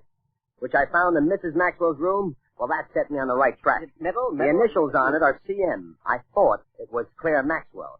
But this afternoon, I learned at the Westchester Target Club that CM was for Charles Morse. And on the strength of that, you're accusing me. Only one of three people could have killed Paul Maxwell. Yes, that's right. The police have already informed us of that. Bruce Eldridge, no soap, a gun phobia. Claire Maxwell, no soap, because she pulled a gun on me yesterday. And she didn't even know how to flip the safety catch. Plus, our murderer had to be a crack shot. He killed Paul with one bullet. That, my good friend, leaves us... That is all, Mr. Chambers. My compliments. Notice, please, I'm holding a gun, and as you know now, it's in the most competent of hands. And as long as you've got the drop on us, friend, you may as well complete the story just to satisfy our curiosity. No, but I will finish it to exonerate Claire Maxwell. She had nothing to do with Paul's murder. She had your medal, pal, and a rather expensive one. I loved her, and she loved me. We asked Paul, we begged Paul for a divorce, but he wouldn't accede, so I figured out the next best way. And when Tobias with the big eyes added two and two together and tried blackmail... I was then compelled to dispose of Tobias, too. And now, what kind of chance do you think you have now? I don't know, but I'll find out. I intend to make a run for it. So, I back to the door. And remember, gentlemen... Okay, Charlie, drop the gun. Charles Morse may have won a medal, but Parker has won many medals. Anyway, in the exchange of gunfire, Morse winds up with a leaking shoulder, and Parker winds up with a wide smile. And the next day, seated in your office, you thank Louis Parker for his nick-of-time heroics, and you're back to your favorite subject. Louis, just for kicks, was that original gun traced yet? No, I got it right here. My bet is he bought it in a hot shop. Hey, you see, every possible mark of identification has been filed off. Nobody can actually trace that. Oh, I don't know. Some people have an intuitive sense. Some people can tell just by looking at things. Meaning you. That's precisely what I mean, Lieutenant. Look, Detective, if you can tell me where this gun came from, I'll donate $500 to Damon Runyon Fund. Fair enough. But if you don't, You tell me. That's the deal. Now, look, Louie, I got big fat news for you. I couldn't tell you before, but that gun happened to... I found my gun. You what? It had fallen behind some books on the shelf, and my maid is... Hey, what's this all about? Yeah, but nevertheless, Mr. Chambers, I owe you $500, and I want to write my check for it this very moment. Yeah, you write the check and make it out to the Damon Runyon Fund. Give it to the lieutenant here. Well, now, that's very charitable of you, Mr. Chambers. Very charitable indeed.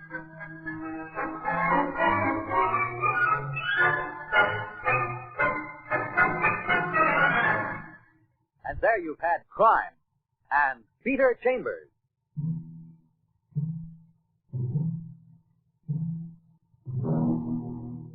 Dane Clark was starred as Peter Chambers. Crime and Peter Chambers was created and written by Henry King. Others in the cast were Bill Zuckert, heard as Lieutenant Parker, Anne Petoniak as Claire, Ed Peck as Charles, and Nelson Olmsted as Bruce. It was directed by Fred Way. This is Fred Collins inviting you to tune in next week, same time, same station, for Dane Clark in Crime and Peter Chambers.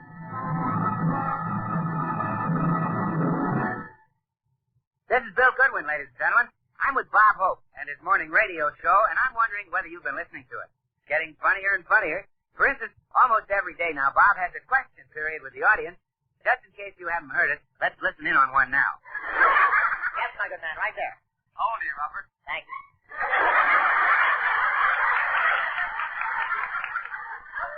Is there a sober man in the house? Yes, honey.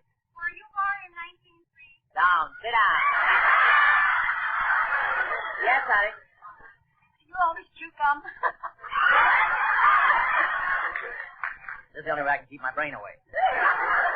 Yes, too bad we haven't time for all of it, but this is the kind of fun that's now making the Morning Bob Hope Show one of the great comedy radio shows of all time. Every morning on your NBC station. See your local paper for the time. Preceding was transcribed. Visit with Fibber McGee and Molly tonight on the NBC Radio Network.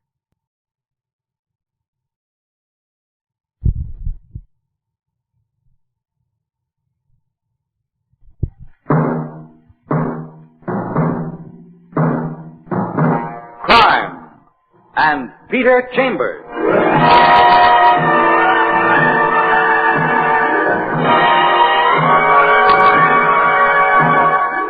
Created by Henry Kane, transcribed and starring Dane Clark.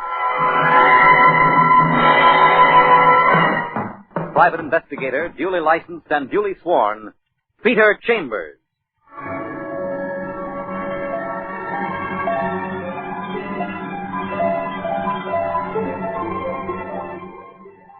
You're a private eye. That's your business. Anything else? That's for laughs. It's mid-afternoon of a wonderful summer's day, and you're seated on a bench in Central Park, drinking in the sunshine. As a private eye, you're notorious for drinking much more stimulating intoxicants than sunshine. But you don't figure to be fired out of the union because there is a lush and beautiful blonde seated beside you. Her name is Bubbles Greko, and she owns, operates, and performs in a spot on... Bubbles Greko. The air, the sun, the sky, the green trees. Oh, it takes a night worker to appreciate all this. Yeah, you and me both. Don't you love it? Sweetie, as long as I'm near you, I love it. I love anything. No kidding, Pete. This night work, dancing in a club all the time, sort of gets you down. Well, it's a mood, sweetie. It'll pass. It's too much sunshine. You're just not used to it. Don't rib me. Oh, I wish I could.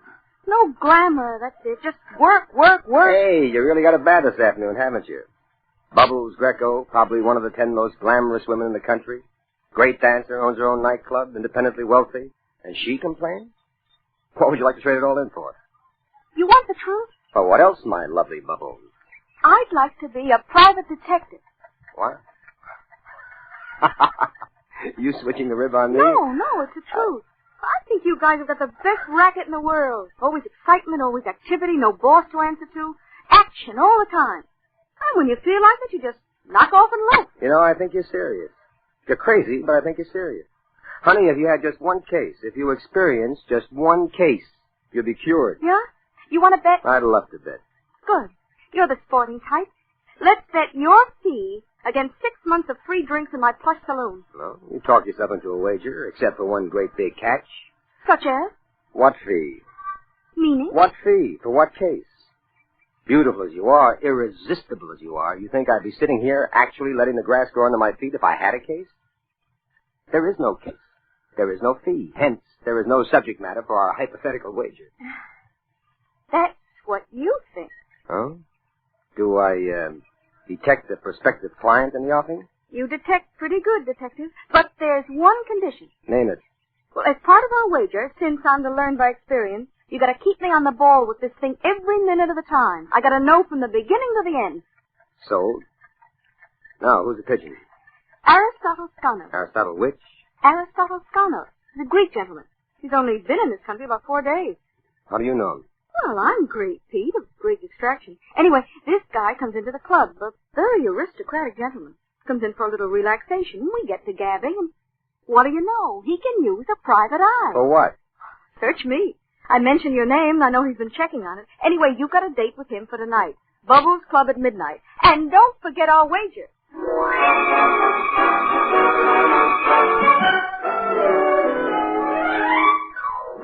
So it goes. Bubble dancer or senator's lady, you never know where a client drops from. Let's face it, you're in a business that's as screwy as a $3 bill. Anyway, at midnight, you're at the Bubbles Club, and you're ushered down to a choice table, and a tall guy gets up. You are Peter Chambers? Hmm? And you're Aristotle? Aristotle Skanos. Please sit down, Chambers. Tall and distinguished, Mr. Aristotle Skanos. Gray temples, Van Dyke beard, and eyes as black as a smuggler's conscience. I'm drinking champagne, Mr. Chambers. What is yours? Who am I to refuse champagne, Mr. Skanos, especially when it's a prelude to business? You're quite charming, Mr. Chambers. Exactly as I had heard. Well, that's a new type of recommendation for private eye. Charm. Well, to your health, Mrs. Skanos. Champagne, Bubbles, Bubbles Club, Bubbles Greko. Let's hope it's a profitable round robin. Profitable for both of us. Very good. I hear you're in need of assistance, shall we say? I'm in need of a good private detective. So you came to the Bubbles Club for a recommendation? I have found in Miss Greko wit, intelligence, and a clear, sharp mind. If that's all you found in Miss Greko, brother, maybe you ought to take another look. No. But seriously, the matter of a private detective came up as sort of a coincidence. Miss Greko and I were chatting in Greek. Were you aware Miss Greko is quite proficient in Greek? I'm sure she's quite proficient in Greek. Well, anyway, your name came up. And answering to an impulse, I checked up on it very thoroughly. And you learned? That you are exactly the man I want. Clever, resourceful, sophisticated, and most of all, trustworthy. Well, thank you, Dad. Pardon? Nothing. Okay, I'm a real big hunk of stuff, clever, resourceful, and sophisticated. So where do we go from here? Mrs. Chambers, I want you to come to my hotel. It is Stanley on Park Avenue. It is Suite 704. The bill here is paid. I will leave now. I want you to join me in 20 minutes. There is something first that I want to procure from the hotel safe. Oh, you're the boss. 20 minutes then. Goodbye. By the way... Yes? What do you do? Pardon? Your business. I am a private detective. So he throws you that haymaker and then he leaves. To be substituted by Bubbles Greko, who pats a cool hand at your cheek and sits down. How are we doing, partner? Hey, do you know what that guy does for a living? Give up. He's a private detective. Yeah, I know. I like that, a Greek private eye. Oh, you think it's a monopoly? They got them in Europe, plenty of them. Go by all kinds of names. Private operatives, confidential agents, assassins, soldier of fortune. Sweetie, about our wager, can't we make it something more interesting than free drinks in a saloon? Well, you know, you're cute. Maybe we'll talk about that sometime. But you don't talk about it now. Now you've got a date with a Greek private eye at the Stanley on Park Avenue, Suite 704. Who is it? Chambers. Peter Chambers.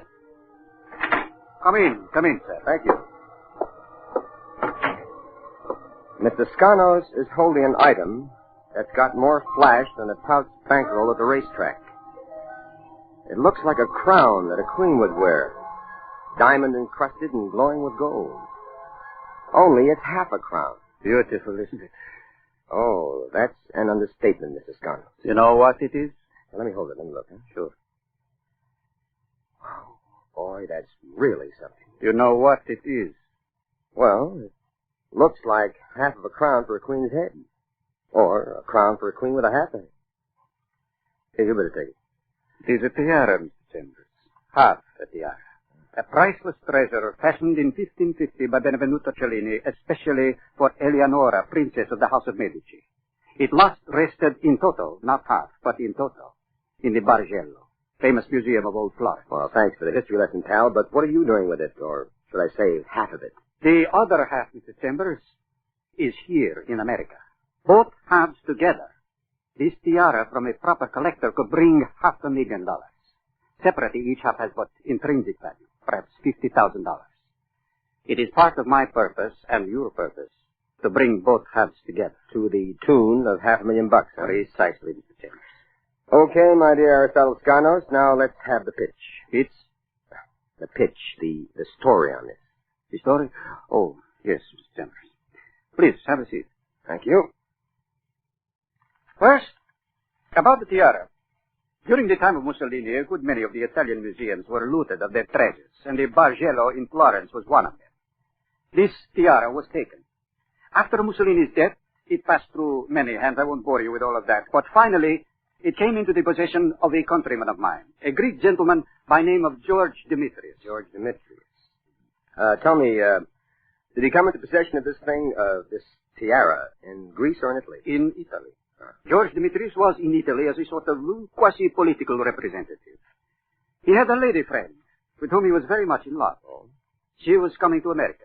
That is when this tiara was divided. Easy. Do it easy now, Mr. Scarnos. It's beginning to sound a little complicated. Not complicated at all. Money is in America. A fortune could be realized for a tiara in this country. George loved his lady fair. What was her name? Anna Marina. But he did not love her enough to entrust it all to her.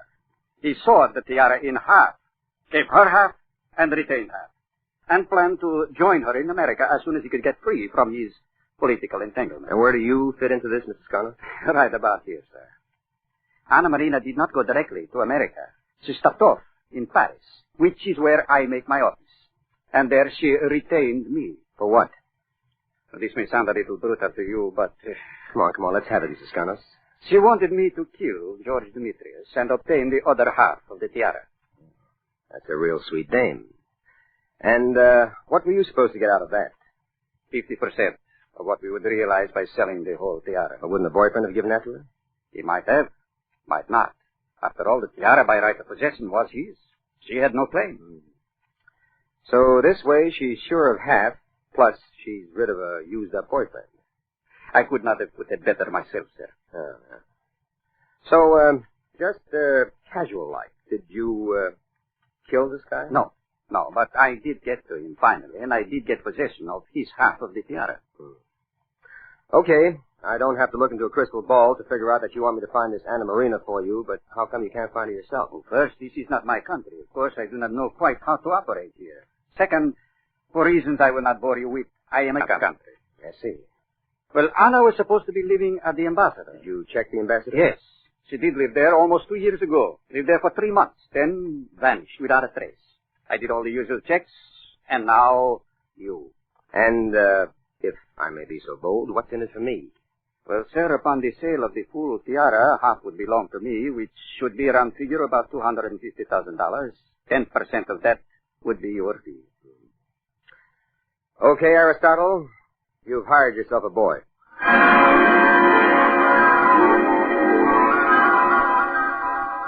You go home and you go to sleep. And you have nightmares about foreign assassins and slinky lady spies and daggers and tiaras and poison in the vegetable soup. But the next morning, you're out in the sunshine again with Bubbles Greko, and as per promise, you bring her up to date. Oh, it's so exciting you can just bust. And what's the next step?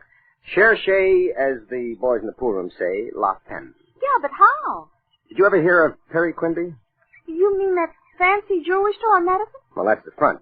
What's the back? Quimby's the top fence in this country. There ain't been a hot hunk of jewelry of real value that hasn't passed through good old Quimby. Now, that dame's been here practically 2 years with her half a tiara. She must have wanted some word on it. And so you're going to see Perry Quimby. When? Right now? Hey, as a matter of fact, I'm late for my appointment already. Bye, Bubbles. Good luck, honey.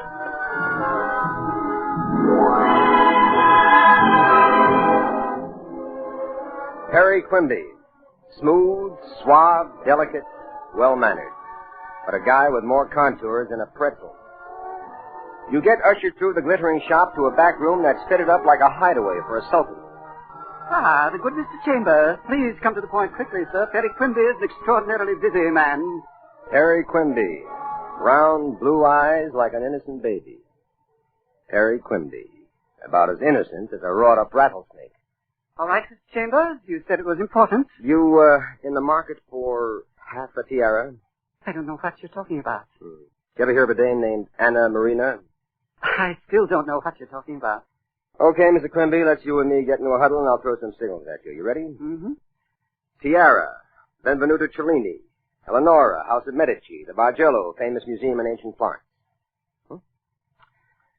That's about it, Mr. Quimby. Now, do we talk about that or about the New York Giants and my special boy, Willie Mays? We talk about a tiara. Well, glad to have you aboard, Mr. Quimby. Have you by some freak of chance located the other half of that masterpiece? Let's first get your half on the record. Well, I've seen it, and I've advised against its sale. Half it can bring perhaps 40,000. Whole, intact. That's different. It's an item of rarest value. I have a standing offer from the collector, $600,000. If you can produce that other half, Peter, my lad, we can both earn a handsome commission. I can produce, but I produce my way. And what would be your way, my boy? I want to get to that lady. Mm. After all, this is her affair, not yours. Mm. Now, what are you worried about, Quimby? Any deal that's made, it's got to be made through you. Reasonable, logical, and incontrovertible. I'm a man of quick decision, Mr. Chambers. Anna Marina is now known as Alicia Maritza. She owns a bookshop in Greenwich Village.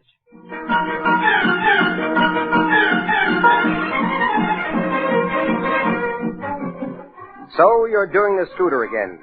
Down to Greenwich Village to the address Quimby gave you, and you meet Alicia Maritza. Or Anna Marina, or whatever her real name is. Turns out to be a sultry dame with a hefty figure and a seductive look. You state your business, and she leaves the shop in charge of another and takes you to her apartment just above her shop. And there she calls Perry Quimby, and he must have given you a perfect write-up because she comes back glowing. Mr. Chambers, I believe we are in business. Good, Miss Maritza. Mr. Quimby tells me I can trust you implicitly. Therefore, I shall deal directly with you. You can tell that to Aristotle Skanos. I shall have no reason to see him. You will be the complete intermediary. Skanos won't complain. All he's interested in is his half of the proceeds. And they shall receive every penny of that. The plan then is this. I go to my bank vault right now, obtain my half of the tiara, and return here. You go to Skanos, obtain your half, and also return here. Then together we go to Mr. Quimby, and the first step of the transaction shall be completed. Good enough. Then go, Mr. Chambers. Time is of the essence.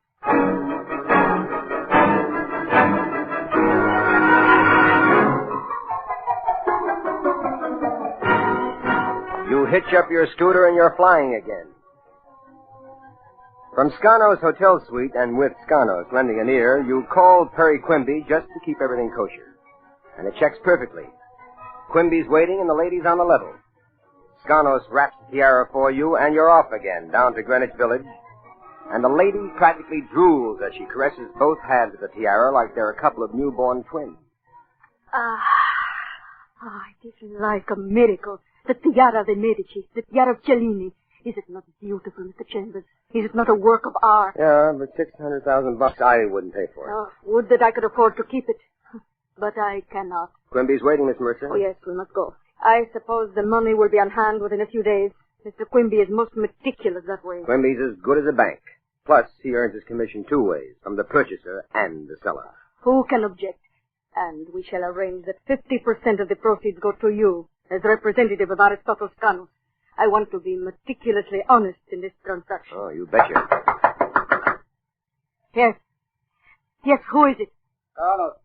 Aristotle Skanos. Aristotle Skanos. After all, he's your client. You don't let him cool his heels outside. You open the door. And there he stands. And surprise, surprise, he's got a fistful of Luger in his right hand, and he's pointing it, business end forward. He moves in and slams the door shut. Oh. I am welcome, my trust. Miss Maritza, you know Mrs. Skanos. That is not Aristotle Skanos. Not Skanos? You're kidding. He's the guy that hired me, the guy that gave me the second half of the tiara. My name, Mr. Chambers, is George Demetrius. George Demetrius?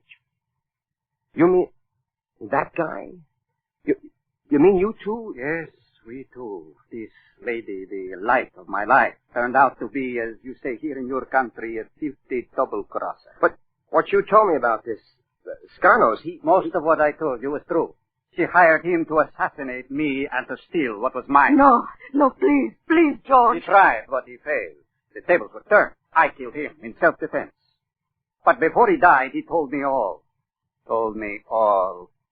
Then I took his credentials, but I could not leave Italy, not for a long, long time. But finally, I am here.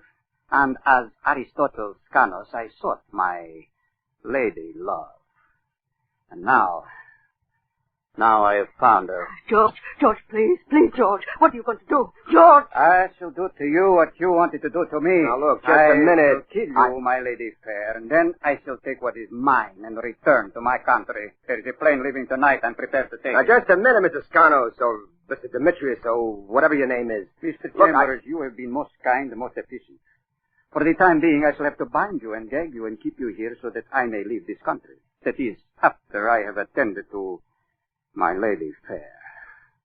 But someday when the tiara is sold, you, Mr. Chambers, shall receive your full and just commission. That's real sporting of you, pal. But at the moment... A dame like that is probably entitled to every bullet in the Luger. But the Boy Scout in you just can't let it happen. So you throw a body block at him. Down you both go, and the Luger is the most important item in the scrap. He uses it before you can get to it. Wings you. But then you do get to the gun, and you club him. Then you've got Skanos on the floor, or is it Demetrius? And you're pointing the gun at Miss Maritza, or is it Miss Marina? And you drag yourself to the phone, and pretty soon the place is flooded with cops. And then you're home, with the slug out of your shoulder and a bandage around it. But Bubbles Greko is making like a nurse, and that sort of evens it up. You bring her up to date on current history. Oh, it's all so exciting, Yeah, well, let me give you the final deal on it. Demetrius is getting deported to be tried for the murder of Skanos. And Miss Marina is getting deported to be tried for hiring Skanos to murder Demetrius. It gets a little mixed up, doesn't it? Well, and that tiara? Well, that goes back to the museum in Florence. Well, where does that leave you? Well, with a slug in my shoulder and no fee. And right now, I'm willing to trade in that 6 months of free drinks for, well, let us say a bit of special attention from my gorgeous nurse. Something like this? Oh, yeah. Oh, it's a pretty good sample.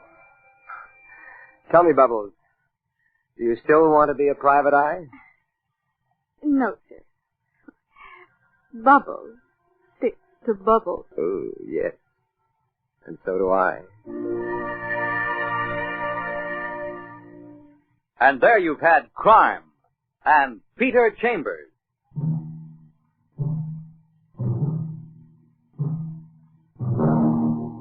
Dane Clark was starred as Peter Chambers. Crime and Peter Chambers was created and written by Henry Kane. Others in the cast were Roger DeCoven, heard as Skanos, and Bryna Rayburn as Bubbles. It was directed by Fred Way. This is Fred Collins inviting you to tune in next week, same time, same station, for Dane Clark in Crime and Peter Chambers.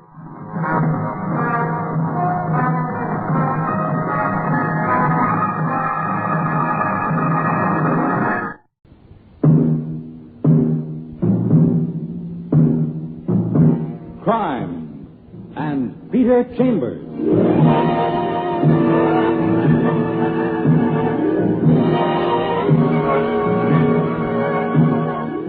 Created by Henry Kane, transcribed and starring Dane Clark. Private investigator, duly licensed and duly sworn, Peter Chambers.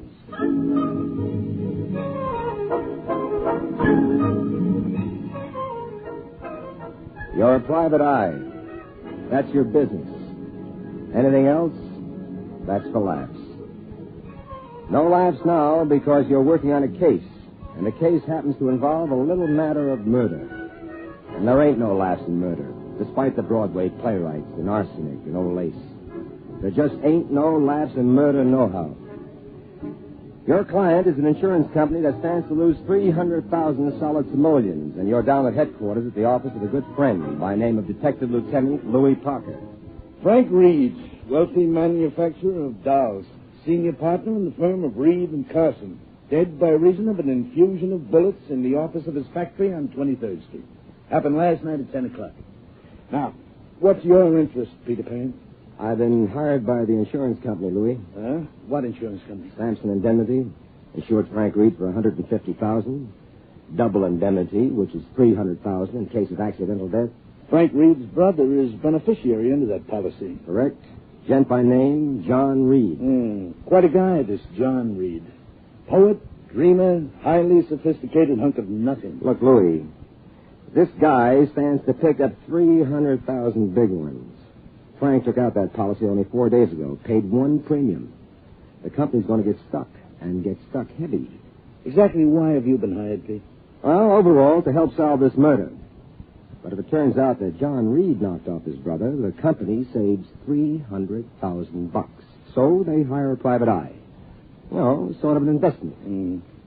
All right, what do you want to know? To coin a phrase, the facts, pal, the facts. See, now, the doll factory's on 23rd. Office on the ground floor. Windows face out to an alley. Now, Frank Reed had an appointment with his partner for 10 o'clock yesterday evening. Private business conference. Windows were open, hot night. Partner gets there, and she finds it...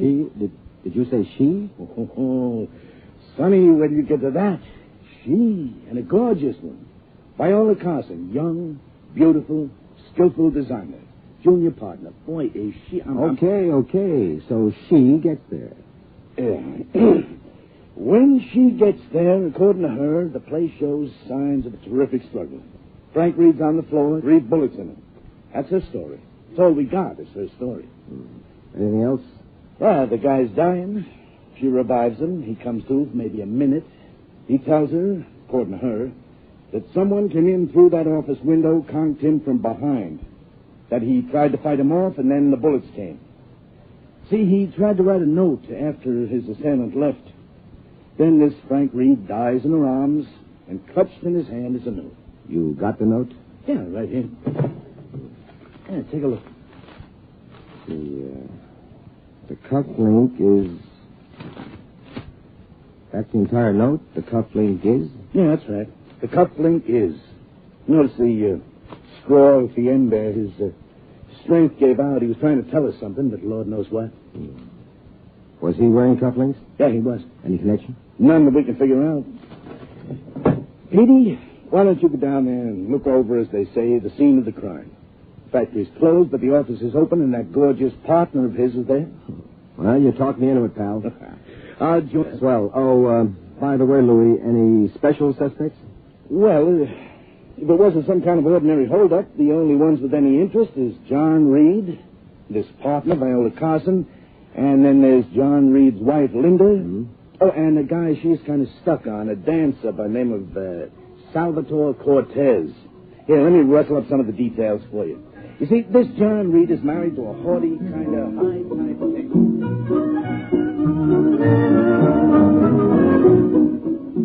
20 minutes later, you're in the ground floor office of a couple of doll manufacturers, Reed and Carson. The alley windows are open, but there's hardly a breath of air coming in.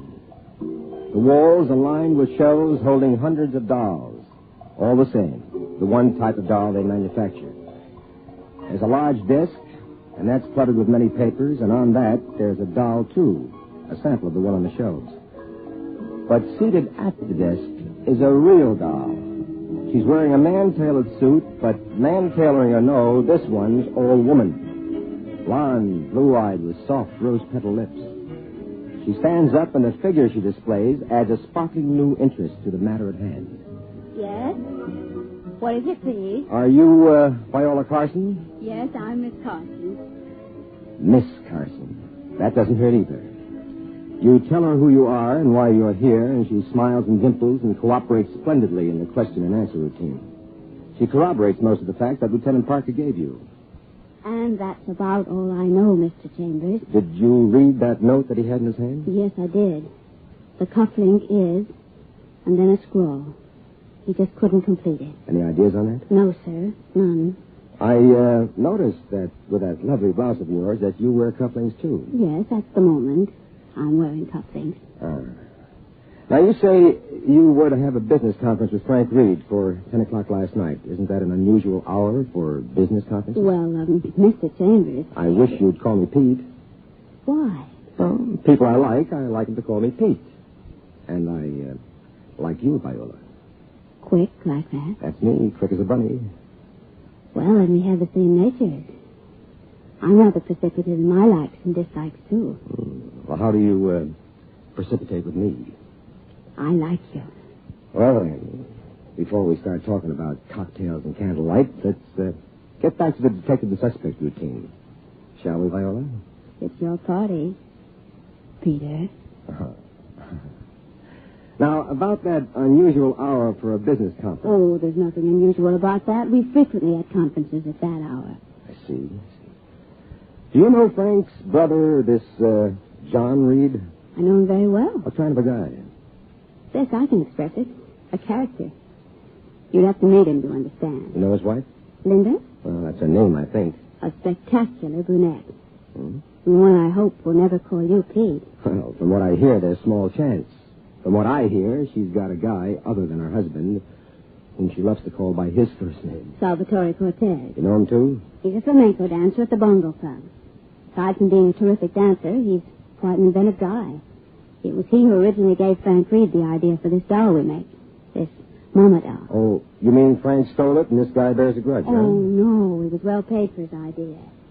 There was no hard feeling between Frank Reed and Cortez. Well, how about hard feeling between John Reed and Cortez? None there either. Well, from what I hear, this Cortez is real palsy-walsy with the guy's wife. Well, you simply have to meet John Reed to understand that. I intend to meet John Reed. Look, Mr. Chambers. Peter, I have got to go now. You can pick this up with me any time you like. I'll be home most of this evening. My address is... I know your address. Oh.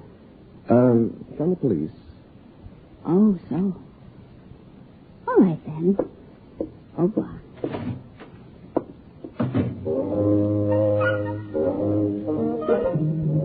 You would have loved to have gone with her, but you've got work. You mess around looking the place over. You take a doll off the wall shelf and you handle it.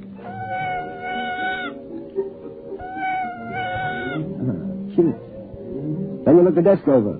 And you pick up the doll on the desk. And suddenly you slip to the floor and you stoop for it when...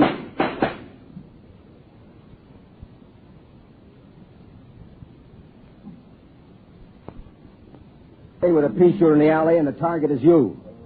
A look out of the alley window shows you that whoever it is gone. Then the door opens. It sounded like gunshots. Well, it wasn't backfire, old bean. Pro or con? Meaning? Were you doing the shooting, or were you being shot at? Shot at. Why? I don't know. Maybe I was getting too nosy. Well, I think I'm through here.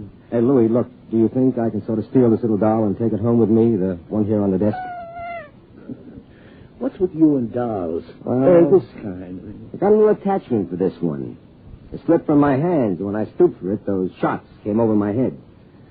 So this little one sort of saved my life. Sure. Anytime you need a carriage or maybe a tricycle or something, just call on old Louie.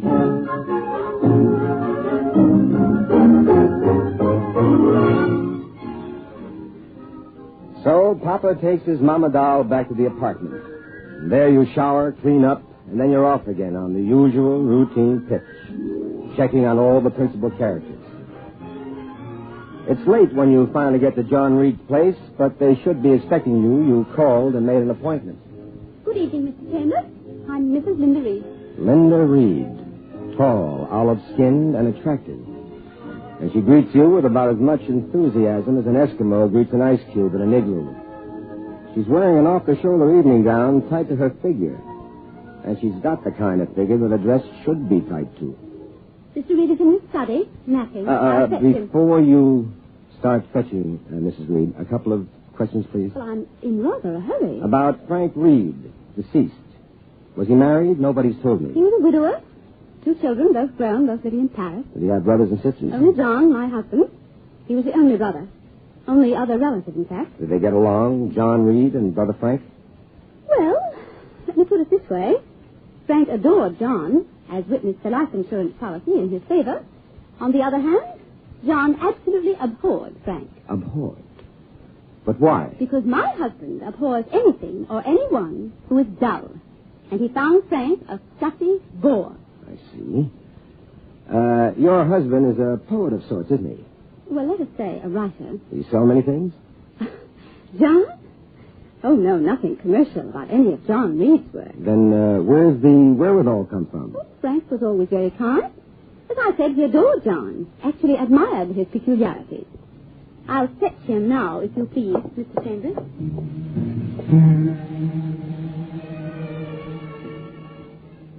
She goes down a corridor and disappears.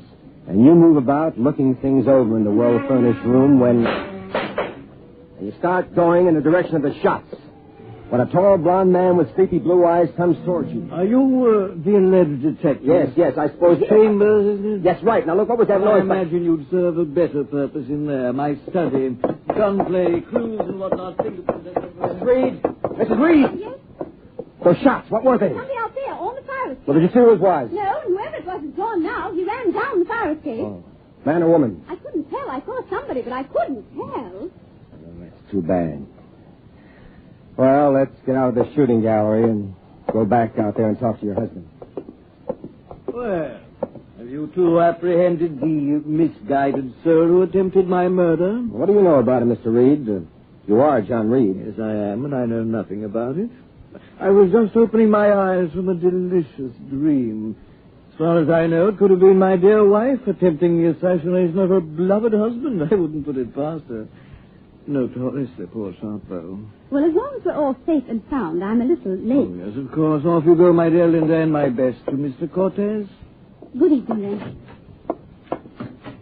That was Salvatore Cortez I was referring to. My wife is quite enamored of him. A highball, Mr. Chambers? No, thank you. Look, don't our modern poets indulge themselves in the ancient emotion of jealousy, Mr. Reed? Yes, they do, I suppose. And they do not. Speaking for myself, no jealousy. Oh, I should explain, of course, that my wife and I cordially detest one another. I see. And now that the howling clatter of pistols has subsided, I do wish you'd state your business, Mr. Chambers. Well, sir, as you know, I represent the insurance company. Yes, and they have some absurd idea that I murdered Frank in order to fall heir to $300,000. Well, sir, it's a pretty good idea at that. In time, I'm sure I'd have come around to thinking about it. But I didn't, that's final. Any idea who did? None whatever. Any idea who just took pot shots at you? Same answer. I'll say this for you. You're amazingly unruffled. Well, I'm a fatalist, Mr. Chambers. My philosophy is that of the ancient Indians. Predestination. To put it in modern and laconic terms, when my number is up, it is up. I'm always singularly free of worry. Okay, let's change the subject. Now, your wife... Ah, beautiful woman, isn't she? Yeah, well, I mean your wife and this Salvatore Cortez. Great dancer, that young man. Performs at the Bongo Club. That's where she went. No. What I mean is, what do you... Mr. Chambers, you're reaching in your attempt to be tactful. There's no reason for that. None whatever.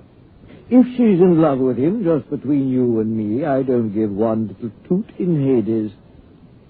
Now, if you please, a very good evening to you, sir.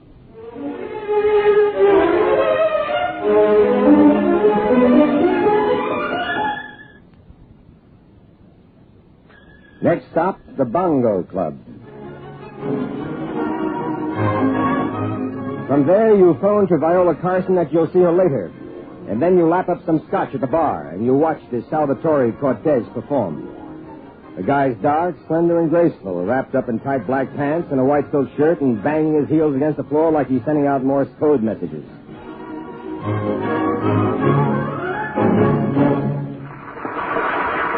When he's through, he joins Linda at a secluded table, which turns out to be not so secluded because you sort of mosey over.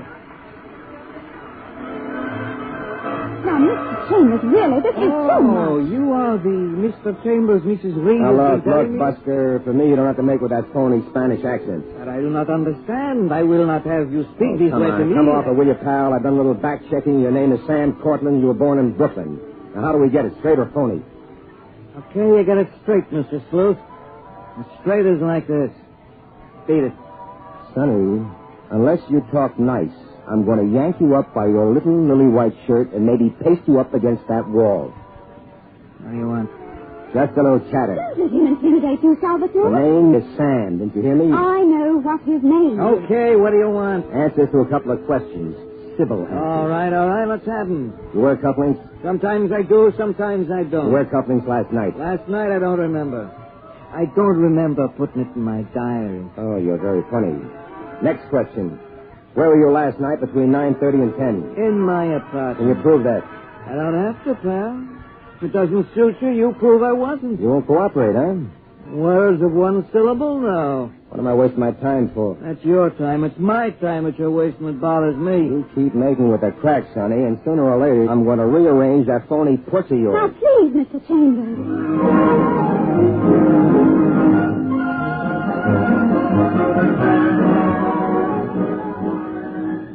You grab a cab to Viola Carson's place.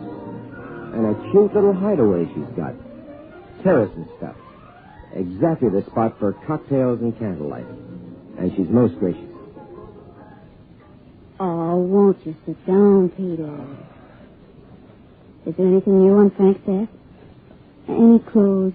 Any ideas? Well, there is something beating around the back of my head, but I can't put my finger on it. It's a funny case.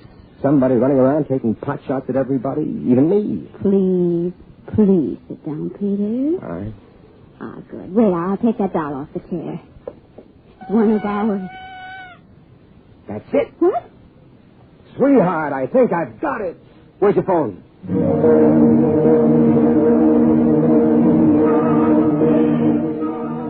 You call down to Parker and you ask him to round up the entire cast of characters and bring them to your apartment.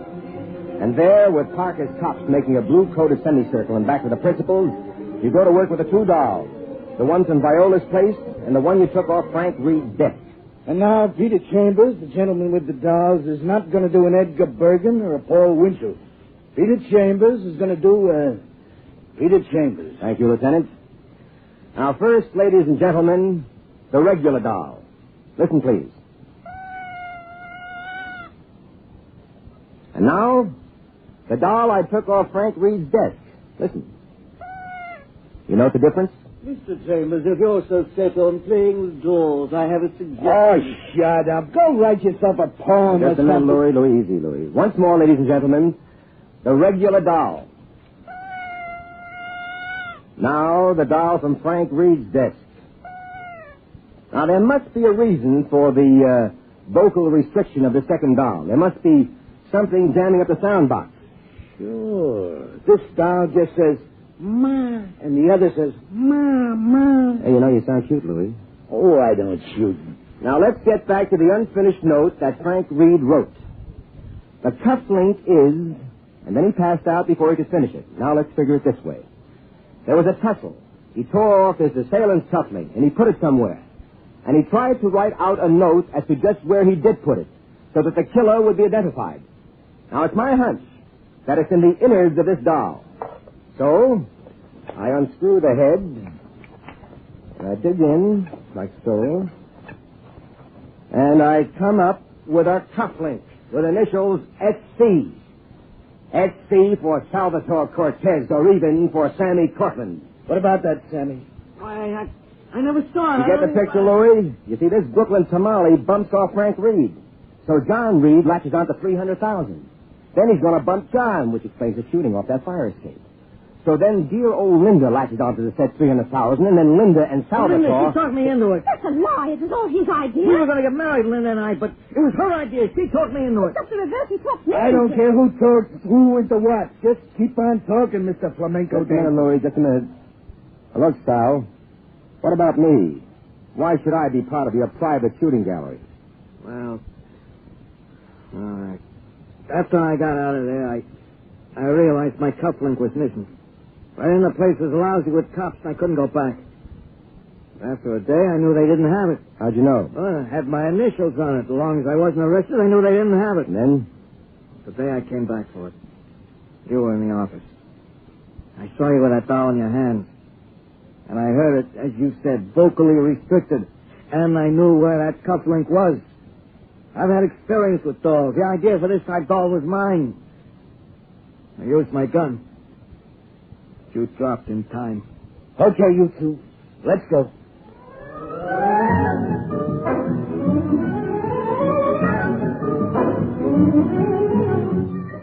And so Parker links up with his culprits and heads for downtown. And you link up with the lovely Viola Carson and head for, cocktails and candlelight. And there you've had Crime and Peter Chambers.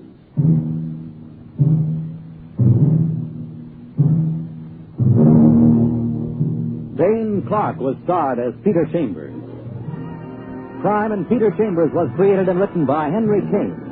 Others in the cast were Bill Zuckert, heard as Lieutenant Parker, Bill Griffiths as John Reed, and Leslie Wood as Viola. It was directed by Fred Way. This is Fred Collins inviting you to tune in next week, same time, same station, for Dane Clark in Crime and Peter Chambers.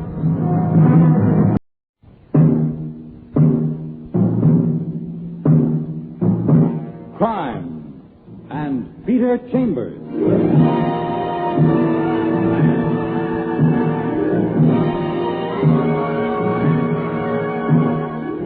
Created by Henry Kane, transcribed and starring Dane Clark. Private investigator, duly licensed and duly sworn, Peter Chambers.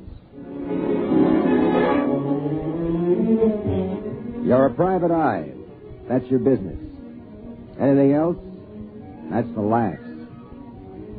This one figures for a lot of laughs, and you're being paid for it, which adds a rare quality to the laughter.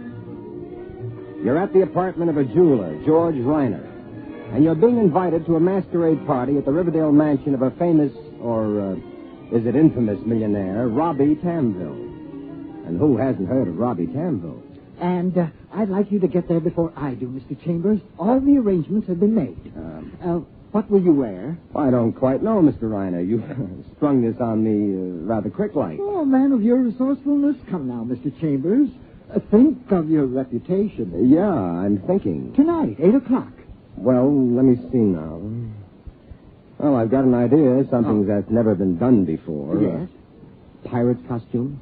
Good. No patch over the eye. Very good. And just so that I'll be sure, don't wear a sword. Then I'll know for certain that you're my pirate. Okay, Mr. Reiner, I'll be your pirate. No cutlass, no patch. Now, let's get back to the business end of the deal, please. Well, sir, you've heard of the Opal of Ramses? Well, yes. Owned by King Ramses, and a priceless objet d'art. Only wasn't supposed to have brought hard luck to this ancient Egyptian king and hard luck to everyone that's owned it since it was dug up? Oh, sure, Mr. Chambers. Superstition. Pure, baseless superstition. So how come Robbie Tamville is so anxious to get rid of it? Well, he's had a run of bad luck, and now that it is offered for sale, I have the opportunity to purchase it. Yeah, you and this, what's his name? William Zuckel. And good old eccentric Tamville makes it a bidding contest between you and this, William Zuckel. I'm to come dressed as a clown. There's the costume. Do you like it? Yeah, it's peachy. William Zuckel is coming dressed as a Persian prince. Anyway, one way or another, tonight, Robbie Tamville gets rid of the ring. Yes, he'll have the opal there tonight at the party. First, he'll interview Zucco, and then he'll interview me. Whoever bids highest, that one gets the ring. There'll be contracts to sign, and then the cash is to be deposited with his bankers tomorrow. How much is that thing worth? Oh, about $250,000. I know a collector right now who'd pay $200,000. And my job? to accompany me back to town as bodyguard, and to remain with me as custodian of the opal until I can reach my office tomorrow, and where proper transfers of insurance can be executed. Okay, I'll see you tonight. I'll be there, Petey the pirate. Afternoon, Mr. Reiner. And remember, you know the costume. I'm the clown.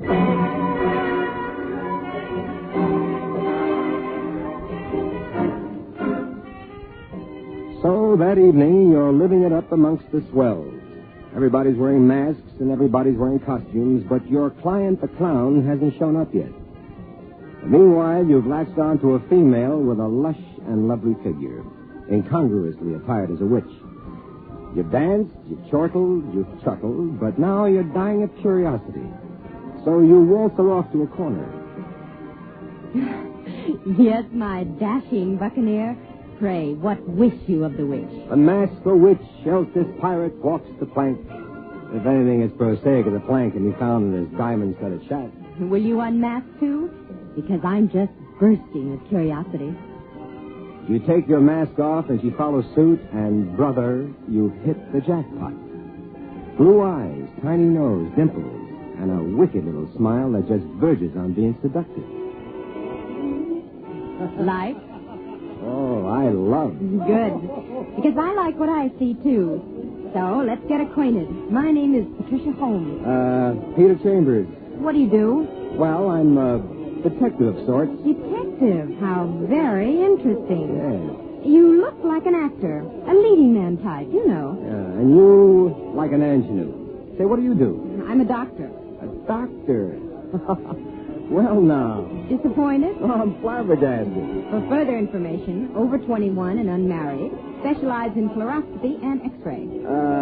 Look, Doc, I got a small pain that hurts me here, see? I conduct my examinations at my office. Oh, I'd love to visit. You may at that. I combine my office and my apartment. 441 Park. I didn't take my car. I was driven here by a group of friends.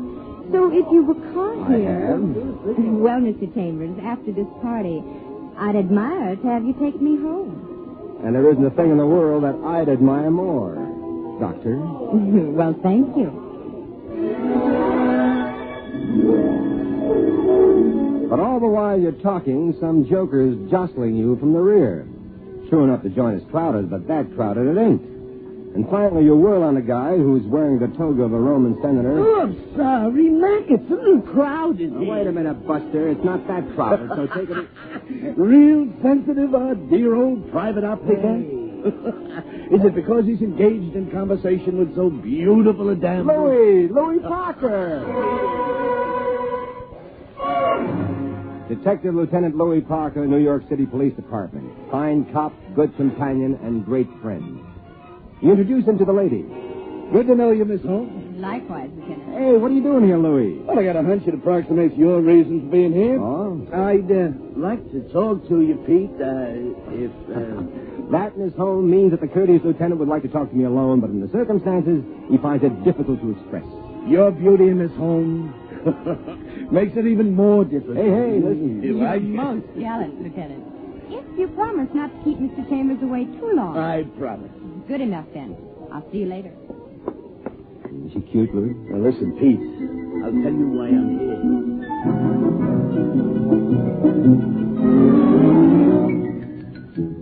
Develops Tamville isn't too eccentric after all.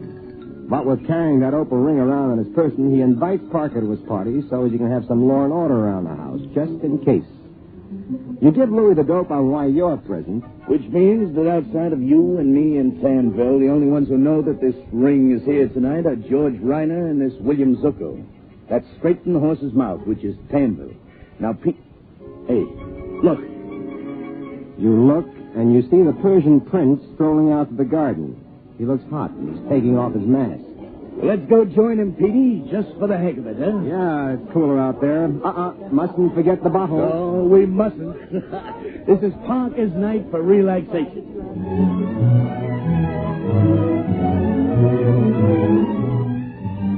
You bring a bottle and 3 glasses out to a table in the garden.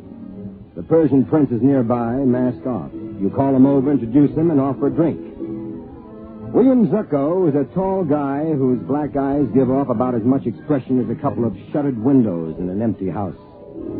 They're about to hand him his glass when it slips to the ground. Well, you can't hand the Persian prince a dirty glass, so you pick it up, wipe it clean with a handkerchief, and you try again. Then you pour for the three of you, and you all drink. Good. That hits the spot, as they say. Thank you, Mr. Chambers. Would you like another, as they say? No, thank you. You know, you look real right handsome as a Persian prince, Mr. Zucco. Oh, no, not really. That was Robbie Trenville's idea. And you don't cross Trenville, not when you intend to do a little business with him. Ah? You, intending to do business with Mr. Trenville? Well, yes, I think so.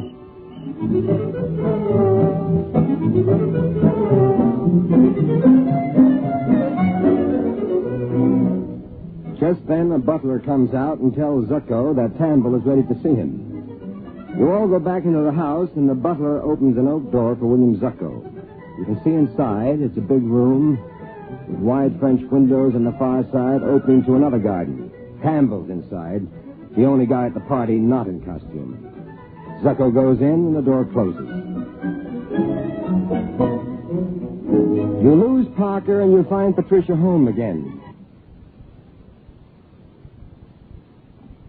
And finally, Zucco comes out and goes up a flight of stairs. And then, not 5 minutes later, your client, the clown, appears. You wave to him, but he doesn't wave back.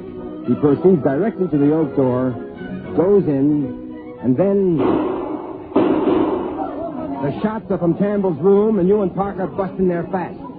The French windows are wide open. There's no one in the room except Tamble, and he's very dead. All right, everybody out of here. I'm Detective Parker, police. Now get them out, please.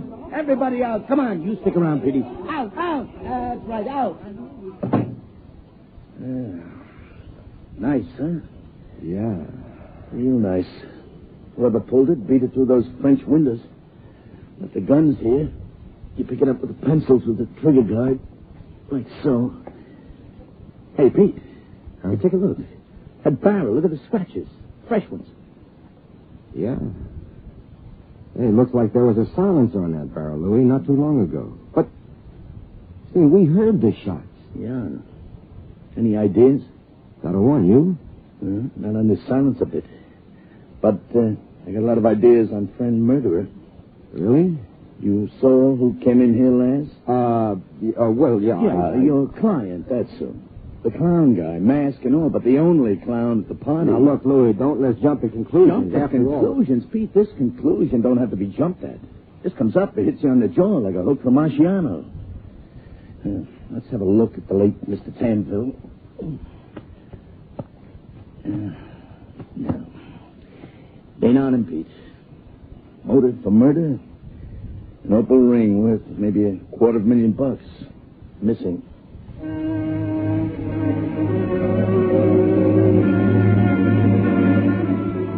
15 minutes later, the joint is jumping with cops.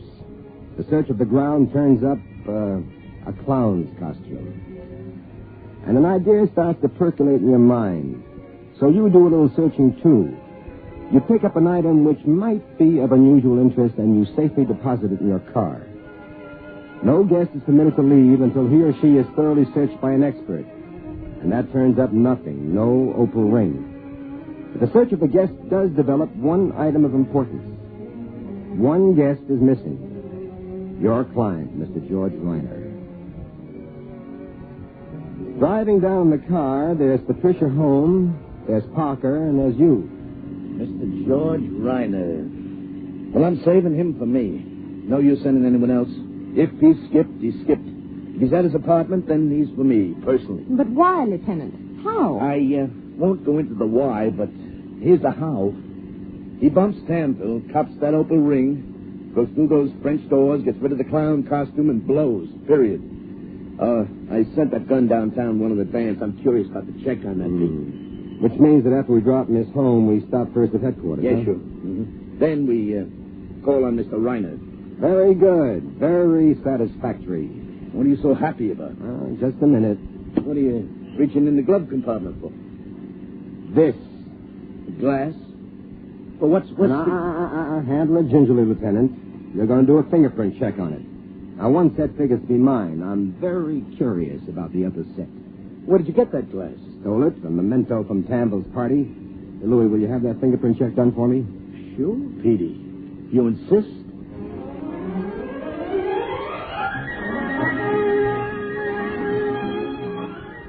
You deliver Patricia home, and you promise to come back there to bring her up to date on developments, no matter what the hour. And then you deliver Parker to headquarters, and you wait in the car while he goes in with the glass. When he comes out, he's got a peculiar glint in his eye. He tells you the fingerprint checks in the glass will take some time, but that he's put a rush on it. And then he clams. And when Parker clams, he's tighter than a barfly at curfew time. And finally, you're at George Reiner's apartment. Oh, Mr. Chambers, I'm so glad to see you. But Parker pushes through and shoves a gun under his nose. Mr. Reiner, is this your gun? Wait, let me see. Yes, it's my gun. Well, it's nice of you to admit it, but whether you admit it or not, the serial numbers prove it's your gun. Fingerprints on the smudges, but ballistics show this gun killed him. Now, anyway you look at it, kiddo, you're up the creek. Killed whom? Oh, will you look at him making with the innocent baby act. Killed Robbie Tamville. Robbie Tamville? Mr. Chambers, is this true? Yep. Well, who is this man? Lieutenant Louis Parker, homicide, who thought he was going to have an evening of relaxation. You deny that you killed him? You stole that ring, that opal from King Tut or one of those other wrapped-up mummies? Of course I deny it. Brother, you were seen to go into his room. The shots were heard. The gun was yours. The bullets from the gun killed him. The French windows were open. The clown costume was found on the grounds. You were the only guest missing. And you knew he had the opal on him. Now, where's the ring? I don't have it. Now, look, Wait a minute, Louis. Just a minute now. Mr. Reiner, you heard the lieutenant. Yes? Do you have any explanation? Well, I can only tell you what happened. Well, what did happen, Mr. Reiner? Well, sometime after you left, my doorbell rang. I answered it, opened the door, but there seemed to be no one there. I stuck my head out and was struck on the back of the head. That's all I remember. When I regained consciousness, I was bound and gagged. It took me hours to untie myself. When I finally did, I looked about thinking it was a robbery, trying to see what was stolen. Was anything stolen? Well, just my clown's costume and my gun. Okay, Mr. Reiner. Suppose, just for the sake of my friend here, whose client you are, suppose I try to buy your story. Now, show us some proof, huh? Where's the rope that bound you, or is it wire or tape, maybe? And the gag around your mouth? I'm sorry, Lieutenant. I was bound by a couple of my neckties, and the gag was one of my own handkerchiefs. But I do have a bump on my head. Oh, I'm sorry, Pete. I got to take this guy downtown.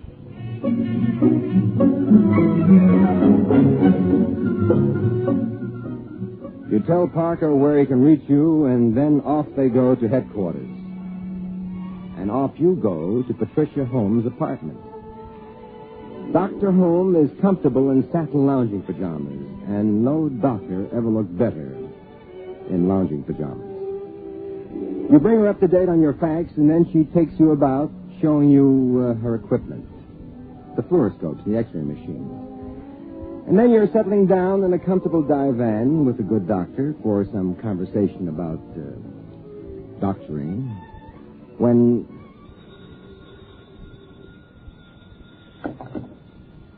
Hello?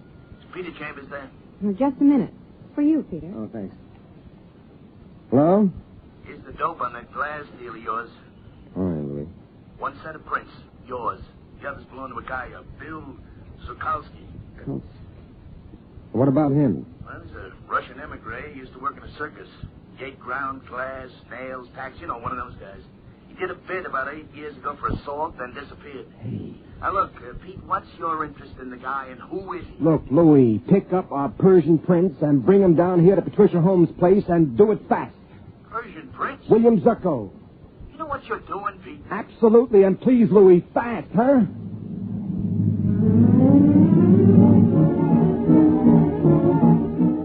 Half an hour later, Parker shows at William Zucco. You don't waste any time. You accuse Zucco of the murder of Robbie Tamville and the theft of the opal ring. You are talking through your hat, mister. If I had that opal on me, they'd have found it. I didn't have it, and I don't have it. Oh, yes, you have. Have I? Then prove it instead of talking like a big guy and doing nothing. Talk is cheap. Proof. Prove it. Demonstrate. First step in the demonstration is to clip him under the chin. And then you drag Zucco to Dr. Holmes' fluoroscope, and you stand him up behind it. And she starts the do-jigger going. Hey, I see it. Clear as day. Where? Through the fluoroscope thing. It's in his stomach. Clear as day. The ring with the stone in it. Come on out, Pete. Take a look at this. Well, who's going to hold him up? Not me. I'll hold him up.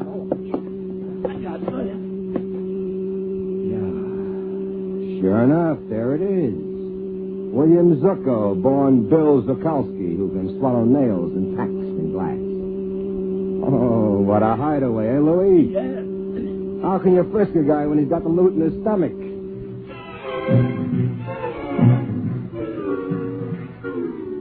And 10 minutes later, when you've convinced Zucco, or Zukalski, or whatever his name is, that you've got him dead to rights, he straightens out the deal for you.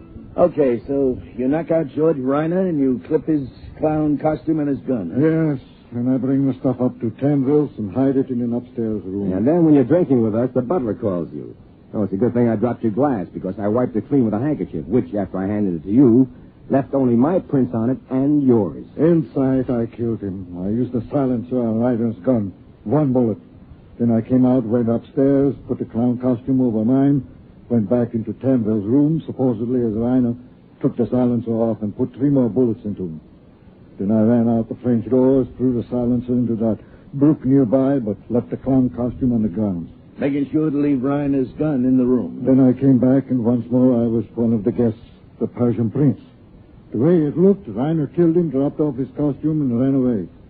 I thought no suspicion would attach to me. Well, you might have been in the clear if not for my friend, the shamus, eh? Pete, where did you get the idea for the prints on that glass? From you? Yeah, I know. From me?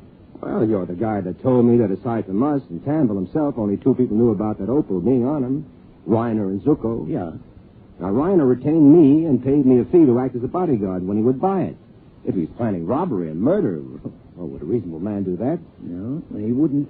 Well, whom would that leave if anything happened to the opal? Oh, our ex-circus bird here. Come on, pal. Oh. I'm going to have to handle you gently. After all, in a way, you're sort of a receptacle for evidence.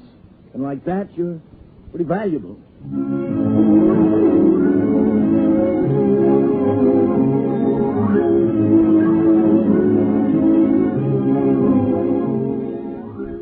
And so, after Parker and the valuable Mr. Zucco take their departure, you and the darling Dr. Patricia Holmes finally settle down to some quiet conversation and peaceful tete-a-tete.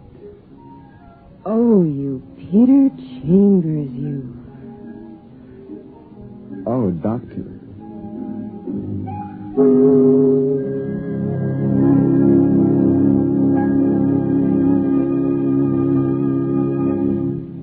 And there you've had Crime and Peter Chambers.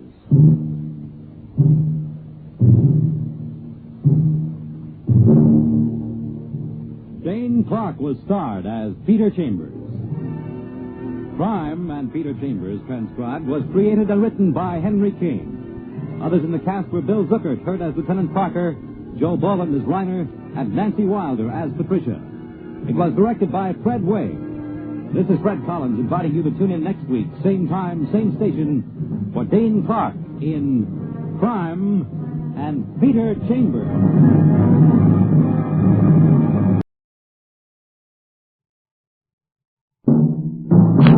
Crime and Peter Chambers.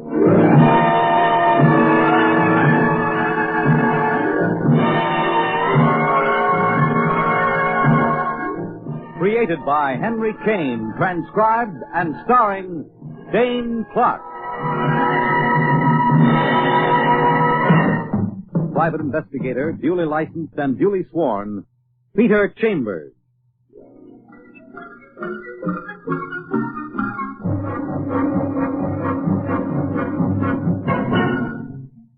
You're a private eye. That's your business. Anything else? That's for laughs. It's strictly business this trip. You've been paid a little fee by a little lady in a little apartment on Gramercy Park. And now she's wringing her hands, and she's got plenty to wring her hands about. Her name is Mrs. Donald Sloane, and only yesterday her husband was declared an embezzler. Seems he worked in a bank, only he must have thought it was a garden patch. Because yesterday, before he disappeared, he helped himself to 100,000 shreds of letters. All crisp and all green. Mr. Chambers, my husband wasn't a thief. You got a better name for a man who elopes with $100,000? Look, Donald, I tell you there's something wrong here, something peculiar. Mrs. Sloane, listen. Look, here's the morning paper. Let me read it to you. But... Now, the headline. Bank teller and $100,000 vanish at lunch. No. Beneath that, the following. Donald Sloane, teller and junior officer of the Trade Bank of the City of New York, is being sought by the police, charged with the embezzlement of $100,000 of bank funds. Mr. Sloane, an employee of long standing, left his teller's cage as usual at the lunchtime.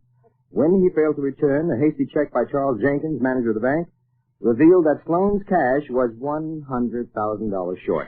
Curiously, Mr. Sloane had passed up an additional $28,000 in the same drawer. Look, However, Mr. Chambers, to the police I'm just another wife doing the usual screaming about the innocence of her husband. Look, there's no denying the guy walked out of that bank with 100,000 clams. But he left 28,000. Yes. Why? If they're going to steal, why not all? Mrs. Sloane, I'm a detective, not a clairvoyant.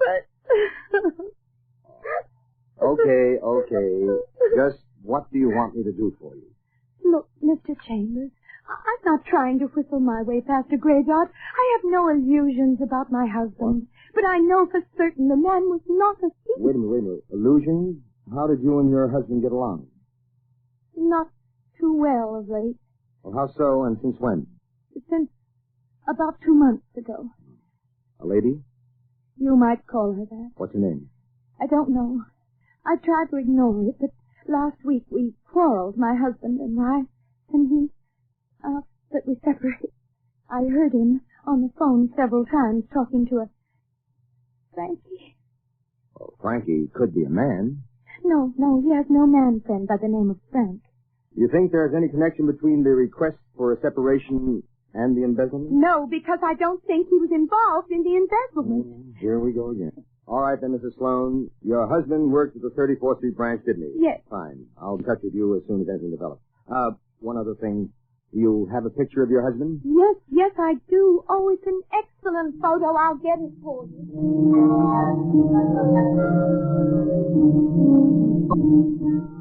So off you go, and it's tic-tac-toe. You haven't the faintest idea where to make the first stab. You check down at headquarters with your friend, Detective Lieutenant Louis Parker, and all he's got so far is a great big bunch of nothing. He calls the bank for you, gives you a nice write-up, and that's your next stop. Please sit down, Mr. Chambers. I know that you represent Mrs. Sloane. I'll do my best to cooperate. Charles Jenkins, bank manager. A skinny little guy, egghead type. Large, bald dome, heavy glasses, and a mouth that's all teeth. This is a privately owned bank, Mr. Chambers. All of our employees have been with us for many years, and completely to be trusted. Or so we thought. The newspaper said something about Sloane's having been a junior officer. I think that was the term. Yes, very true. Part-time he was at the teller's window, and part-time he handled business transactions for us, mostly real estate. I see. Now, what about that $28,000 he left in his drawer? What about it, Mr. Chambers? Now, look, grand larceny is grand larceny. Why take the 100 and leave the 28? If you're stealing, why not take it all? The penalty's the same. I'll admit you have a point there, sir. It sort of puts me over on his side a little bit. Sort of spurs my investigation. Sincerely, Mr. Chambers, I hope and trust you're right. It would, how shall I say it, restore my faith in human nature. After all, he was a married man. Oh, well, don't get restored all at once, Mr. Jenkins. Our boy was having a little trouble at home. Trouble? A tomato. Tomato, Mr. Chambers? A lady. It seems it started a couple of months ago. His wife tells me he met the lady here at the bank. Suppose I take a gander at the books. Gander, Mr. Chambers? Suppose I look over his books. You know, recent new accounts, business matters, that kind of stuff. But the police have already done that, sir. Not from my angle, Mr. Jenkins. Me, I'm looking for a dame. Yes, Mr. Chambers. Yes, indeed. If you'll come this way, sir, I'll put you into his fellows' cage and surround you with everything pertaining to his affairs. Dame indeed.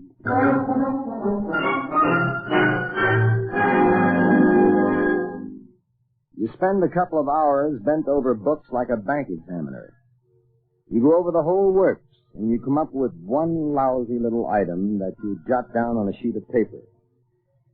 You're hoping against hope, and then Jenkins joins you. How goes it, Mr. Chambers? Well, one tiny little lead. Yes? Within the last 3 months, this new account here. A Miss Frances Lake opened her account about 2 months ago, which jives with the time element Mrs. Sloane mentioned. Also jives with the name Mrs. Sloane gave me. What name, sir? Well, a lady in his life, Frankie. That's all Mrs. Sloane knew. Just one name, Frankie. And you think this Frances Lake might be that Frankie? It's a frequent enough nickname. Well, it's the only possible thing I can come up with in all this pile of stuff here. I wrote it down, see? Frances Lake, 1252 East 47th Street. From which she removed about 3 weeks ago. Well, how do you know? From the police. Did she leave a forwarding address? Unfortunately, she did not. But it was strictly routine, Mr. Chambers. There was no special interest in her then, and there is none now. The big, brilliant detective and his one lousy little clue. You crumple the sheet of paper and you pitch it to the wastebasket and you throw a strike, but it pops out of the basket because the basket's brimful of junk. You cast an accusing glare at the fastidious Mr. Jenkins. Did something, Mr. Chambers? Say, what's with this bank anyway? Don't people ever clean up around here? Matter of fact, the baskets in this cage haven't been emptied since yesterday. What's the matter? Can't the bank afford it? Well, we employ one cleaning lady who, working through the night, does an excellent and thorough job. So? Our lady came down with, of all things, measles, and we were informed today to secure a substitute. So when the men came in this morning, each one of them cleaned and emptied their own wastebasket.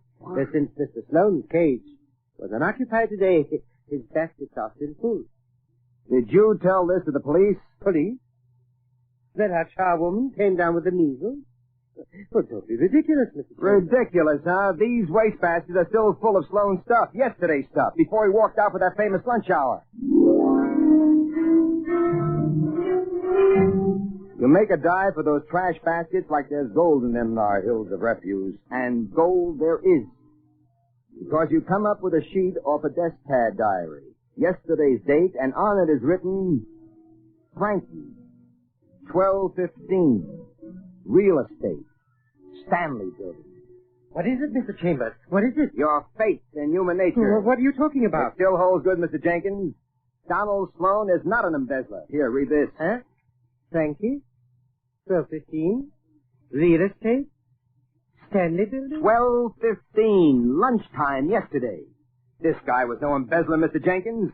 Embezzlers don't tip their mitts like that. Tip their mitts, Mr. Chambers? Mr. Chambers!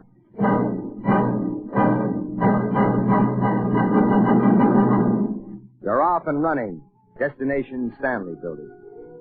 Which turns out to be a dilapidated, flea-bitten crumb-hole decked out to be an office building. It's down near the Battery, wedged in between a couple of warehouses.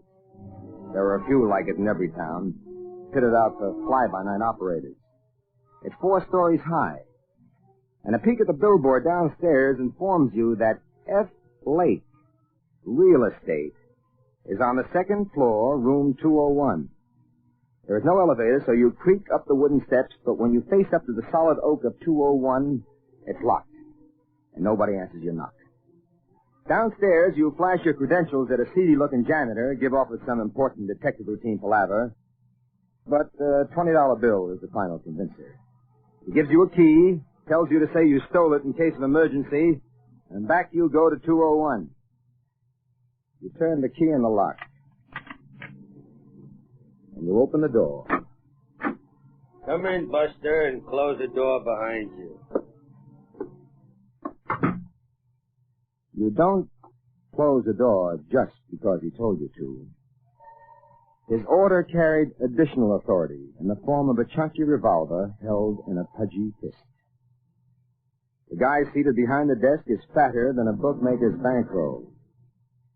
He's really huge, decked out in a white Palm Beach suit with a floppy Panama hat square on his head. He's big, thick, red-faced, with tiny gleaming pig eyes set within many folds of fat. Like this, little man, you're liable to get killed. Like what? Like barging in where you ain't invited. Who invited you? You're not F. Lake. I ain't. So? Who are you? There's a hot one. A boy breezes in where he don't belong, and right away he starts pecking with the stupid question. Sit down, chump. Over there.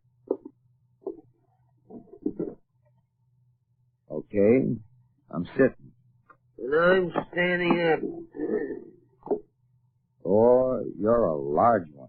Little pal, I don't know who you are, but sticking your nose in where it don't belong, it picks up trouble. I got a large hunch you're going to be awful sorry you came here, little pal. Yeah, I'll tell you a little secret. I'm sorry I came here. I'm sorry I ever came here. Now I'm going to blow. First I take your key, like so, and then me, I blow. And I'm going to lock you in. And you're here, and I ain't. Goodbye, little pal. And take it from me. You ain't gonna be lonesome.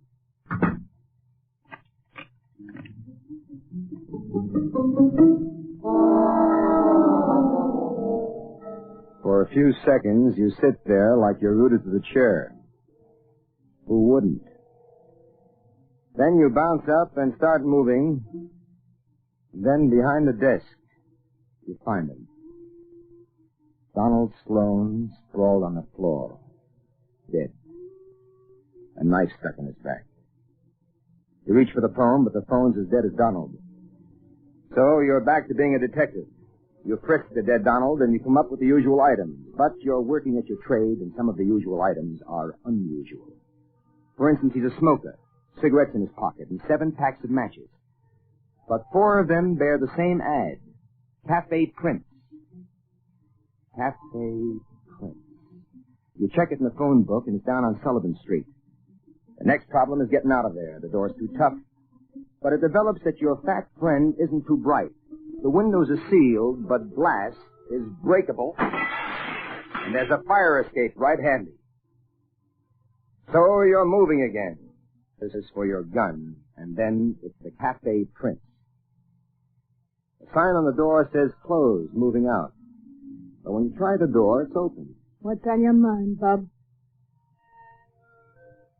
The question comes from a redhead at the check room. She's black-eyed and pretty, with a cuter assortment of curves than a World Series pitcher. You stick your head around the bend. The joint's deserted, a saloon with most of the chairs on the table. But the liquor bottles are still showing behind the bar. Joint's closed, mister. We're moving out tomorrow. Well, can I check my hat? Because with you, I'd love to check my hat. Look, Mac, if you got a thing for check girls, go somewhere else. Lots of check girls in this town. I got it for you, cutie. Blow, will you? Well, gonna have some food? How about some food? Can I get a sandwich? Kitchen's closed.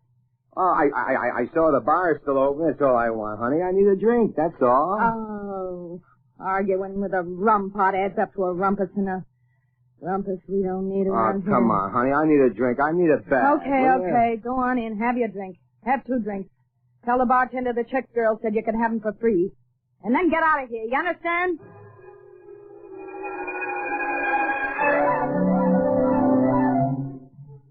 You weave around the bend into the deserted room, and there's no one behind the bar. So you go into the usual drunk's routine. You slam your hand down. How's about old service around here, huh? A curtain moves at the far end of the bar, and a man comes into view. And what do you know? It's your fat friend from the Stanley building. He's wearing an apron now. And on this trip, you've got to jump on him. Now look, Mac, what the heck is going on? You see the pretty little gun in my hand, fat boy? Yeah, I see it. There'll be a nice little fat boy and come out from behind that bar. Sit down here at the table and let's you and I have a chat. Yeah. That's a nice little fat boy. Sit down. What do you want? The story on how come you're locked in a room with a cadaver, which turns out to be Donald Sloane, who lifted 100,000 samples out of a little old bank called the Trade. Who are you? As far as you're concerned, I'm the law cop. Private cop. I didn't do it. What's your name? George Sachs. Oh, George all the way, huh? Okay, let's have your story. It might do you a little good with the DA. Little pal, if private law is sitting here right opposite me, public law don't figure to be far behind. That's smart enough for a stupid guy. Now, if I spill, you figure I can make a deal with the DA? It's happened before. Will you help, little pal? I'll do what I can. Okay. It was the dame. Francis Lake? Well, how'd you know? You haven't been reading the quarter books lately, pal. Every private eye's a genius. Come on, talk it up, Porky. Okay. Now, she happens to open an account in that bank. And that Sloane guy, he goes for her like a ton of bricks. She figures a guy works in the bank, a junior officer guy, it's an opening, so she punches. A cutie, that one. Real cutie. Keep talking. She don't go to rob the bank. She makes the bank come to her. Like how? Well, she opens the phony little real estate office. She tells him about a deal she's got to buy a piece of property worth $750,000. She tells him she needs $100,000 for an option, that she can turn a profit within 5 days. How could she figure he could keep 100 G's out of the bank for 5 days? I told you she's a cutie. She sold it to him good, but good. Like how? Me, I'm supposed to own this hunk of property. An ex-bootlegger with plenty of oil moolah. Property's supposed to be worth $750,000. Okay, you're the bootlegger with the property. He brings her the 100,000 bananas. It's supposed to be her money. Then the two of them, yesterday at 12:30, are supposed to wait for me. Why is he waiting? Part of a sure-apple deal. Well, listen. I'm supposed to arrive. She hands me the option money. The papers are all drawn. Then I turn the money over to him so his bank can hold it in escrow. For what? Either she buys the property within 5 days, or she's supposed to lose the option money. He figured the money goes back to the bank, so he's protected, huh? Yeah. Now, this is how it's supposed to work out. I give him the 100 G's. He's an officer at the bank. Him and I sign a paper. He picks up the dough and brings it back to the bank. Supposed to be holding it on the deal. Oh, the old round robin. That's right. He's going to cover up for her with the bank records. Like that, according to her, nobody gets hurt. The money's back in the bank. He's got a tight option on the property. She tells him she's already got a sucker who's going to buy the property within 5 days. Then within the 5 days, she's supposed to sell the property at an 8 commission. She's used the bank's money for the option, but the bank still got the dough, and nobody's hurt. Smart thing. So how come the guy winds up dead? That's my beef. I don't mind taking money from the bank. That's like taking a jelly bean from a candy factory. But murder, whether that ain't my department. Never mind the philosophy, fat stuff. Just keep talking. Well, yesterday I wasn't even there. What do you mean you weren't even there? Well, Sloane thought I was supposed to be there, you understand? The plan was that it was her job to clip him over the noggin, tie him up, and then beat it with the 100,000 bananas. Oh.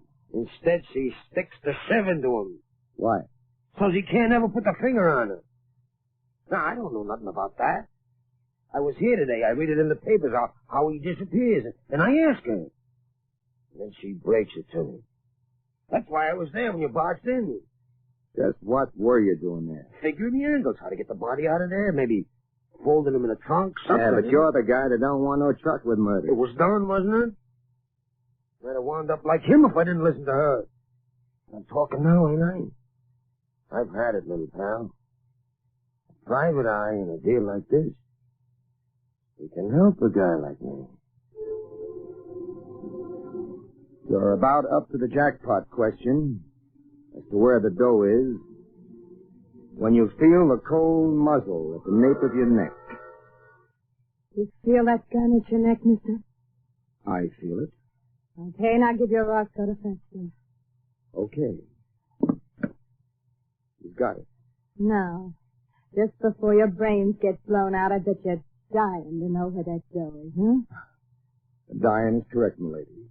In a suitcase in the trunk compartment of my car right outside. So near and yet so far. You'd be Frankie Lake, wouldn't you? Yeah. And if I could turn around, you'd also be the hat check girl. Correct. Only it also happens that I own this joint, which is a white elephant if there ever was one. And now, Mr. Nosybody, a fond farewell to you. But it was Fat Stuff who pulled the trigger, and down she goes, and you come up out of your seat, and you're bent over her doing the inspection bit. It was the only way. I swear I never used a heater in my life, never. It ain't in me. I ain't no killer. But it was the only way, Mac. Easy does it, fat boy. No harm done. More's a pity. Scratch, flesh wound, period. They'll patch her up nice and pretty, and they'll make her nice and healthy. And then she'll stand trial, and she'll wind up in the hot seat after all. That's the way it goes, fat boy. A merry-go-round. That's life. And death.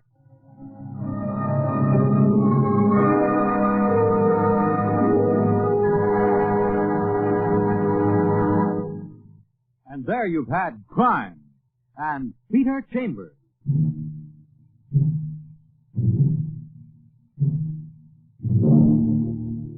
Dane Clark was starred as Peter Chambers. Crime and Peter Chambers transcribed was created and written by Henry King. Others in the cast were Mary Patton, heard as Mrs. Sloane, and Joe DeSantis as Jenkins. It was directed by Fred Way. This is Fred Collins inviting you to tune in next week, same time, same station, for Dane Clark in Crime and Peter Chambers.